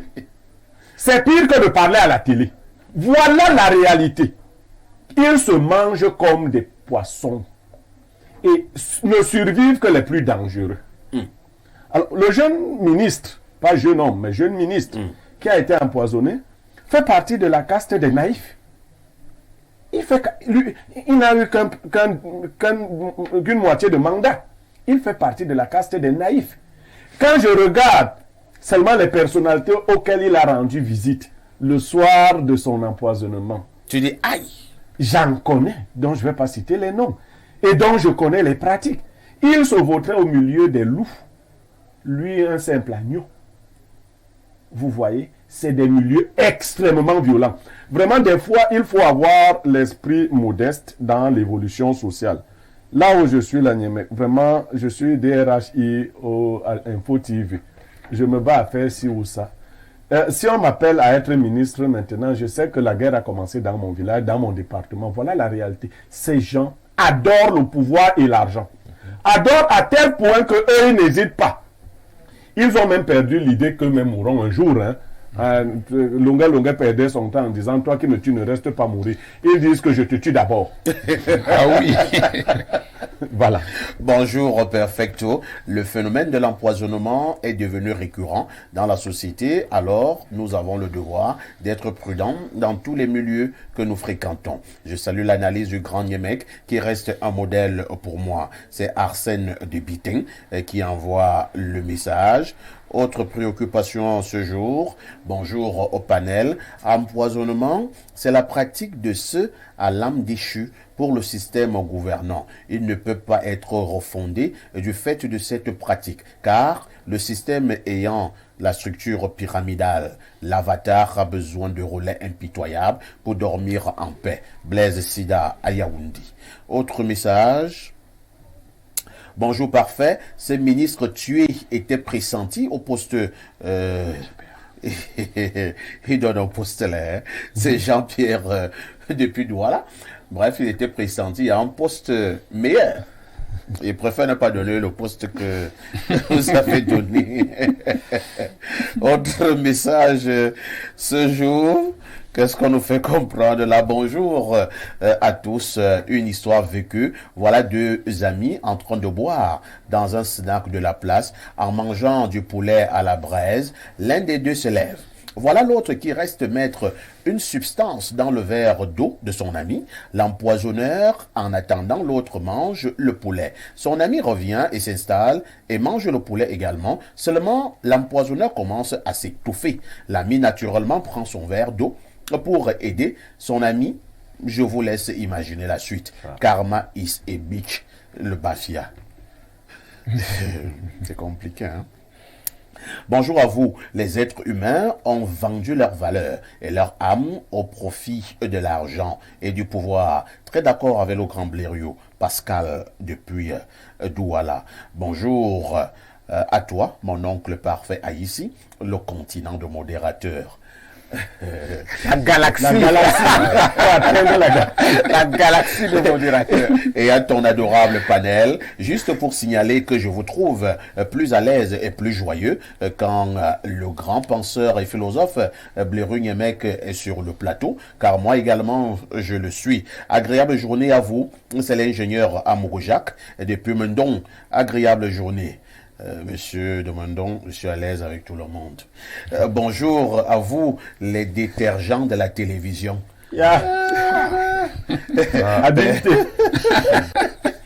Perfecto, qui qui tue par le poison mourra par le fruit de l'arbre planté sur la tombe de celui qui a été empoisonné. Compreneur comprendra. Autre message ce jour. Alors, je pense que nous allons prendre le message de Catherine Dodja. C'est l'ami de Blériot. Alors, bonjour parfait et à ton panel. Mon frère, c'est grave. Moi, ta sœur, j'ai été victime après un séjour en vacances ici. Heureusement, Dieu ne voulait pas que mes ennemis jubilent. Et l'année dernière, c'était le son, je t'assure. Et tout ça à l'intérieur de la famille. Catherine, je suis d'accord avec le grand frère Blériot. Ce sont ceux à qui tu donnes tout qui veulent votre peau. Autre message ce jour, on lit encore 2 ou 3. Bonjour Perfecto, très belle émission. Je salue mon grand frère Blériot, je suis très édifié grâce à vous. Makanda depuis CHU de Yaoundé. Bonjour Perfecto, bonjour à tous les panélistes, c'est bon de vous revoir. Grand modérateur. Blériot également. Je découvre l'émission aujourd'hui et désormais je serai scotché. Oh là là, l'émission a déjà 8 mois. 8 mois, hein. Tous les jours, de lundi à vendredi, 10h, 11h52. Naturellement, c'est la mort de l'audience. Le regard que certains ont lorsqu'ils vous croisent en route, dans votre véhicule, juste parce que lui, il est piéton. Le regard avec lequel un autre te fusille, juste parce qu'il pense que tu es mieux que lui. On comprend pourquoi il y a des empoisonnements en cascade. Juste que la jalousie est trop élevée. Dja, depuis le 10e arrêt. Je présume que c'est à Oja. Ou bien en Kouaban. En 10e arrêt. Oui, parce que 10e arrêt, c'est Kouaban. Oja, c'est borne 12. Borne 10. Docteur et toi, bientôt, hein, il nous reste pratiquement 9 minutes à passer ensemble. Nous allons mettre la clé sur le paillasson. Je voudrais que nous puissions consacrer ces quelques minutes aux conseils. C'est vrai que les uns et les autres ont déjà commencé à donner ces conseils ou bien ces solutions. En ce qui me concerne, j'avoue que c'est quand même difficile d'éviter un certain nombre de choses, hein, comme l'empoisonnement, surtout quand vous êtes en famille ou bien quand vous êtes dans ce que nous appelons des amis. Parce que en famille ou bien en ami, il y a quelque chose qui prévaut, on appelle cela la confiance. C'est-à-dire que je bois avec Blériot, je sais que c'est Niemek, et je laisse mon verre, je m'en vais faire pipi, et quand je viens, je bois mon verre, je ne réfléchis même pas. Malheureusement, il y a des faux frères. Oui, parfait. Moi, je voudrais aller dans l'esprit entamé dès le début de cette émission, lorsqu'on a abordé cette section, en relevant que la prudence, et rien que la prudence en tout. Maintenant, vous venez d'exemplifier par un fait avec Blériot. Même s'il t'arrive de boire avec ton propre ami, parce que là même, aujourd'hui, de plus en plus, on ne sait plus qui est vraiment ami. On ne sait plus. Surtout s'il arrive que celui qui est ton ami, socialement parlant, vous n'êtes pas au même niveau. Faites très attention. Ça peut faire naître à tout moment quelques petites jalousies. Exact. Le typique relevé par mon voisin Fouda à côté, qui a évoqué la jalousie également, va ressortir ici. Que faire dans le sens là, par exemple, si tu ouvres un verre déjà où tu es là, ceux qui ont appliqué tiennent jusqu'à présent. Ouvre le verre, tu commences à boire. Tu voudrais te mettre à l'aise un peu. Quand tu reviens, change ça. Tu ne le touches plus. Tu changes d'office. Mais entre-temps, ce que vous dites alors là, parce que j'ai dans une autre question. Parce que voilà alors la question. Excusez-moi de prendre encore un exemple excessif. Je bois donc avec Blériot. Nous sommes deux sur la table, dans un snack. Quand je m'en vais pour pisser, mon verre était à moitié plein. Et je m'en vais pisser. J'ai laissé mon verre.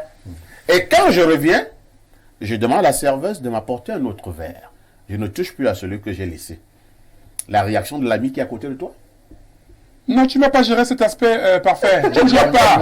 Tu ne gères pas. Non, moi, je dis, je ne gère pas. Non, docteur et toi. C'est vrai. Non, docteur et toi. Blériot, tu viens de relever que parfois, il faut être dur avec ces gens. Non, c'est même pas tu ça. ne fais pas piquer. Non, docteur. Parce que je suis embarrassé. Non, sincèrement, non, même pas embarrassé. Non, docteur et toi, c'est parce que vous, je vous prends peut-être. Allons-y. Non, il y a, en fait, ça, ce n'est pas la prudence. C'est un délit de persécution, c'est de la paranoïa. Et on va vous tuer très facilement. C'est-à-dire, vous tuer même est facile. Si papa ici fait ça 2 fois, je le tue. Bon, maintenant, quand on va aller manger à table et que ma femme a dressé la table, papa ici sait qu'il y a quoi sur le plat. Il ne mange pas avant toi. Non, dans le plan, je ne vais même plus loin. Moi, je suis un bon bassa. Je ne peux pas empoisonner une nourriture, nous la manger à deux, tu meurs seul. Non! Soit vous sélectionnez bien vos amis et vous savez avec qui vous marchez, soit vous n'êtes... Non, ça c'est... On appelle ça en français simple la précaution inutile. Vous allez changer autant de verres, n'est-ce pas? Chaque fois que vous irez pisser. Parfait, quand nous buvons vraiment, vous pouvez changer les verres. Non. Je crois que vraiment la serveuse aura marre de vous apporter des verres. Et si je m'en vais voir la serveuse, je colle quelque chose un peu dans le verre qu'on vient vous donner, en lui glissant un billet de 10 000. Non, on va... Oui, quand même qu'en dehors des quelques mesures que nous avons proposées, j'invite également vraiment, parce que ce qu'a relevé mon frère d'enfant, justement, que dans le cadre des relations en famille ou au village, tu fuis même tes frères, on te calcule autrement, on t'abat. Très bien. Première chose, ça veut dire qu'on reste prudent, on essaie d'être modéré. C'est compris. Dans tous les on n'a plus de temps. Eric Achinko, il ne sait pas, peut-être que nous allons prêcher sur un désert, mais est-ce qu'il ne faut pas quand même sensibiliser les empoisonneurs en leur disant laissez ce sale boulot? On peut les sensibiliser, hein? Tout à fait. Et il est fort possible aussi que certains qui nous regardent au moment où nous parlons là, et il y a les empoisonneurs qui nous regardent. Oui. Là, au moment où nous parlons, quelqu'un a déjà en tête qu'il doit tuer un de ses frères, doit empoisonner ce soir ou demain un de ses frères. En lui parlant ce matin, est-ce que ça ne peut pas le décourager? Ça peut le décourager. Et là, l'ultime solution, c'est rappeler les gens à croire à Allah. Croyez en Dieu. Croyez au destin. Parce que chacun a son destin. Peu importe, il est enseignant, vous êtes journaliste, vous avez certaines... Peut-être que vous avez voulu être autre chose, mais Dieu a voulu que vous le soyez. Tout à fait. Et on doit l'accepter. L'autre chose, c'est que nous devons comprendre que si Dieu nous a donné, nous ne devons pas humilier les autres. Parce qu'il y a également ça. Il y en a qui humilient les autres. L'humiliation n'est pas bonne. Ça frustre. Ça frustre. Et les gens peuvent, d'une manière ou d'une autre, vous chercher, que ce soit le jour ou la nuit. Maintenant, allons-y dans nos villages, parce que ceux qui sont en ville, qui travaillent en ville, lorsqu'ils vont à la retraite, on a l'impression qu'ils vont souvent mourir. Le problème, c'est qu'ils abandonnent très tôt leur village. Il faut vivre avec les gens du village. De temps en temps, vous y allez. Si vous cessez d'y aller, quand vous repartirez, la nature a horreur du vide. Ils vont croire que celui-là était déjà parti, donc il revient discuter les terres avec nous. Donc, soyons modestes et puis mettons les limites en toutes choses. Jean-Claude, est-ce qu'il n'est pas également temps que nous laissions un peu cette fausse modestie, que nous laissions un peu, on aime quand on nous dit que non, Perfect est un gars simple. Voilà pourquoi vous allez dans vos villages. Vous buvez le vin de palme n'importe comment, n'importe où, avec n'importe quel cousin ou oncle, et c'est là où on vous tue. Bien entendu, c'est un peu de tout ça en fait. Et donc, en toute chose, il faut prendre des précautions. Un peu comme à l'époque, on s'amusait à aller prendre de la bière. On va dans un bar, on choisit la fille la plus laide. Je le dis de façon triviale comme ça. Au moment quand on commence à la voir belle, on sait qu'on est souple. Donc, du coup, on arrête de boire. Et autant, on ne va pas boire avec les gens avec lesquels on a directement d'un conflit d'intérêts. Donc, comme pour dire qu'il faut choisir nos fréquentations. Dans tous les cas, moi je vais boire avec ceux que j'estime qu'ils sont de confiance. Mais il faut maintenant tenir compte de l'environnement. Vous pouvez aller boire avec votre ami, mais c'est plutôt quelqu'un d'à côté qui vient empoisonner votre verre. Il faut cultiver son homme intérieur à tel point qu'il vous informe souvent des dangers qui sont autour de vous. Comment on le cultive? Non, je ne vais pas faire tout ce cours-là maintenant. Nous apprenons, Blériot. On peut profiter. Je vais Bon, c'est pas faire tout ce temps. Tout à fait. Non, il me reste une minute. Non. Lorsque vous causez très bien avec votre homme intérieur, il vous enseigne et il vous informe des dangers. Je ne vais pas me vanter ici pour dire le nombre d'empoisonnements auxquels j'ai échappé, même par des frères. Donc, à la longue, on finit par se dire que vous avez quelque chose. À côté de ça, il y a un côté traditionnaliste. Il y a des herbes chez nous qui permettent l'évitement. Et il y a aussi des écorces qui permettent d'endiguer un empoisonnement qui vient de se faire. Non, on est déjà dans une société dangereuse. Thomas Sankara disait, je vais conclure, la seule personne qui peut me tuer, c'est Blaise Compaoré. Il y a un dernier ami. Si c'est lui qui doit vous tuer, quelle que soit votre précaution, il vous tuera. Merci beaucoup. Quelle chute. C'est vrai que la chute l'a fait également mal. Malheureusement, c'est la vérité. Eric Achelko, comme toutes les belles choses, hein, elles ont une fin. Tout à fait. Celle-ci vient de s'achever. Tout à fait. Eric Achelko est sociopolitiste. Il est venu nous rendre visite ce matin. On lui dit merci. Merci à Pierre Bleriot-Niamek, c'est mon consultant. Merci au docteur Georges Etoua, qui est enseignant d'université. Merci à Jean-Claude Fouda, c'est un enfant de la maison, journaliste à Info TV. Dans quelques minutes, c'est-à-dire à 12h, vous aurez le journal de la mi-journée. Ne ratez pas également le journal en anglais. Ce soir, à partir de 19h, à 20h, le journal en français. À 21h, vous aurez votre programme, le débat panafricaniste au Roux Africa avec Stéphane Mbarga. La rediffusion de ce programme, c'est tous les soirs à partir de 22h30. Avec tout ceci, que faites-vous encore ailleurs?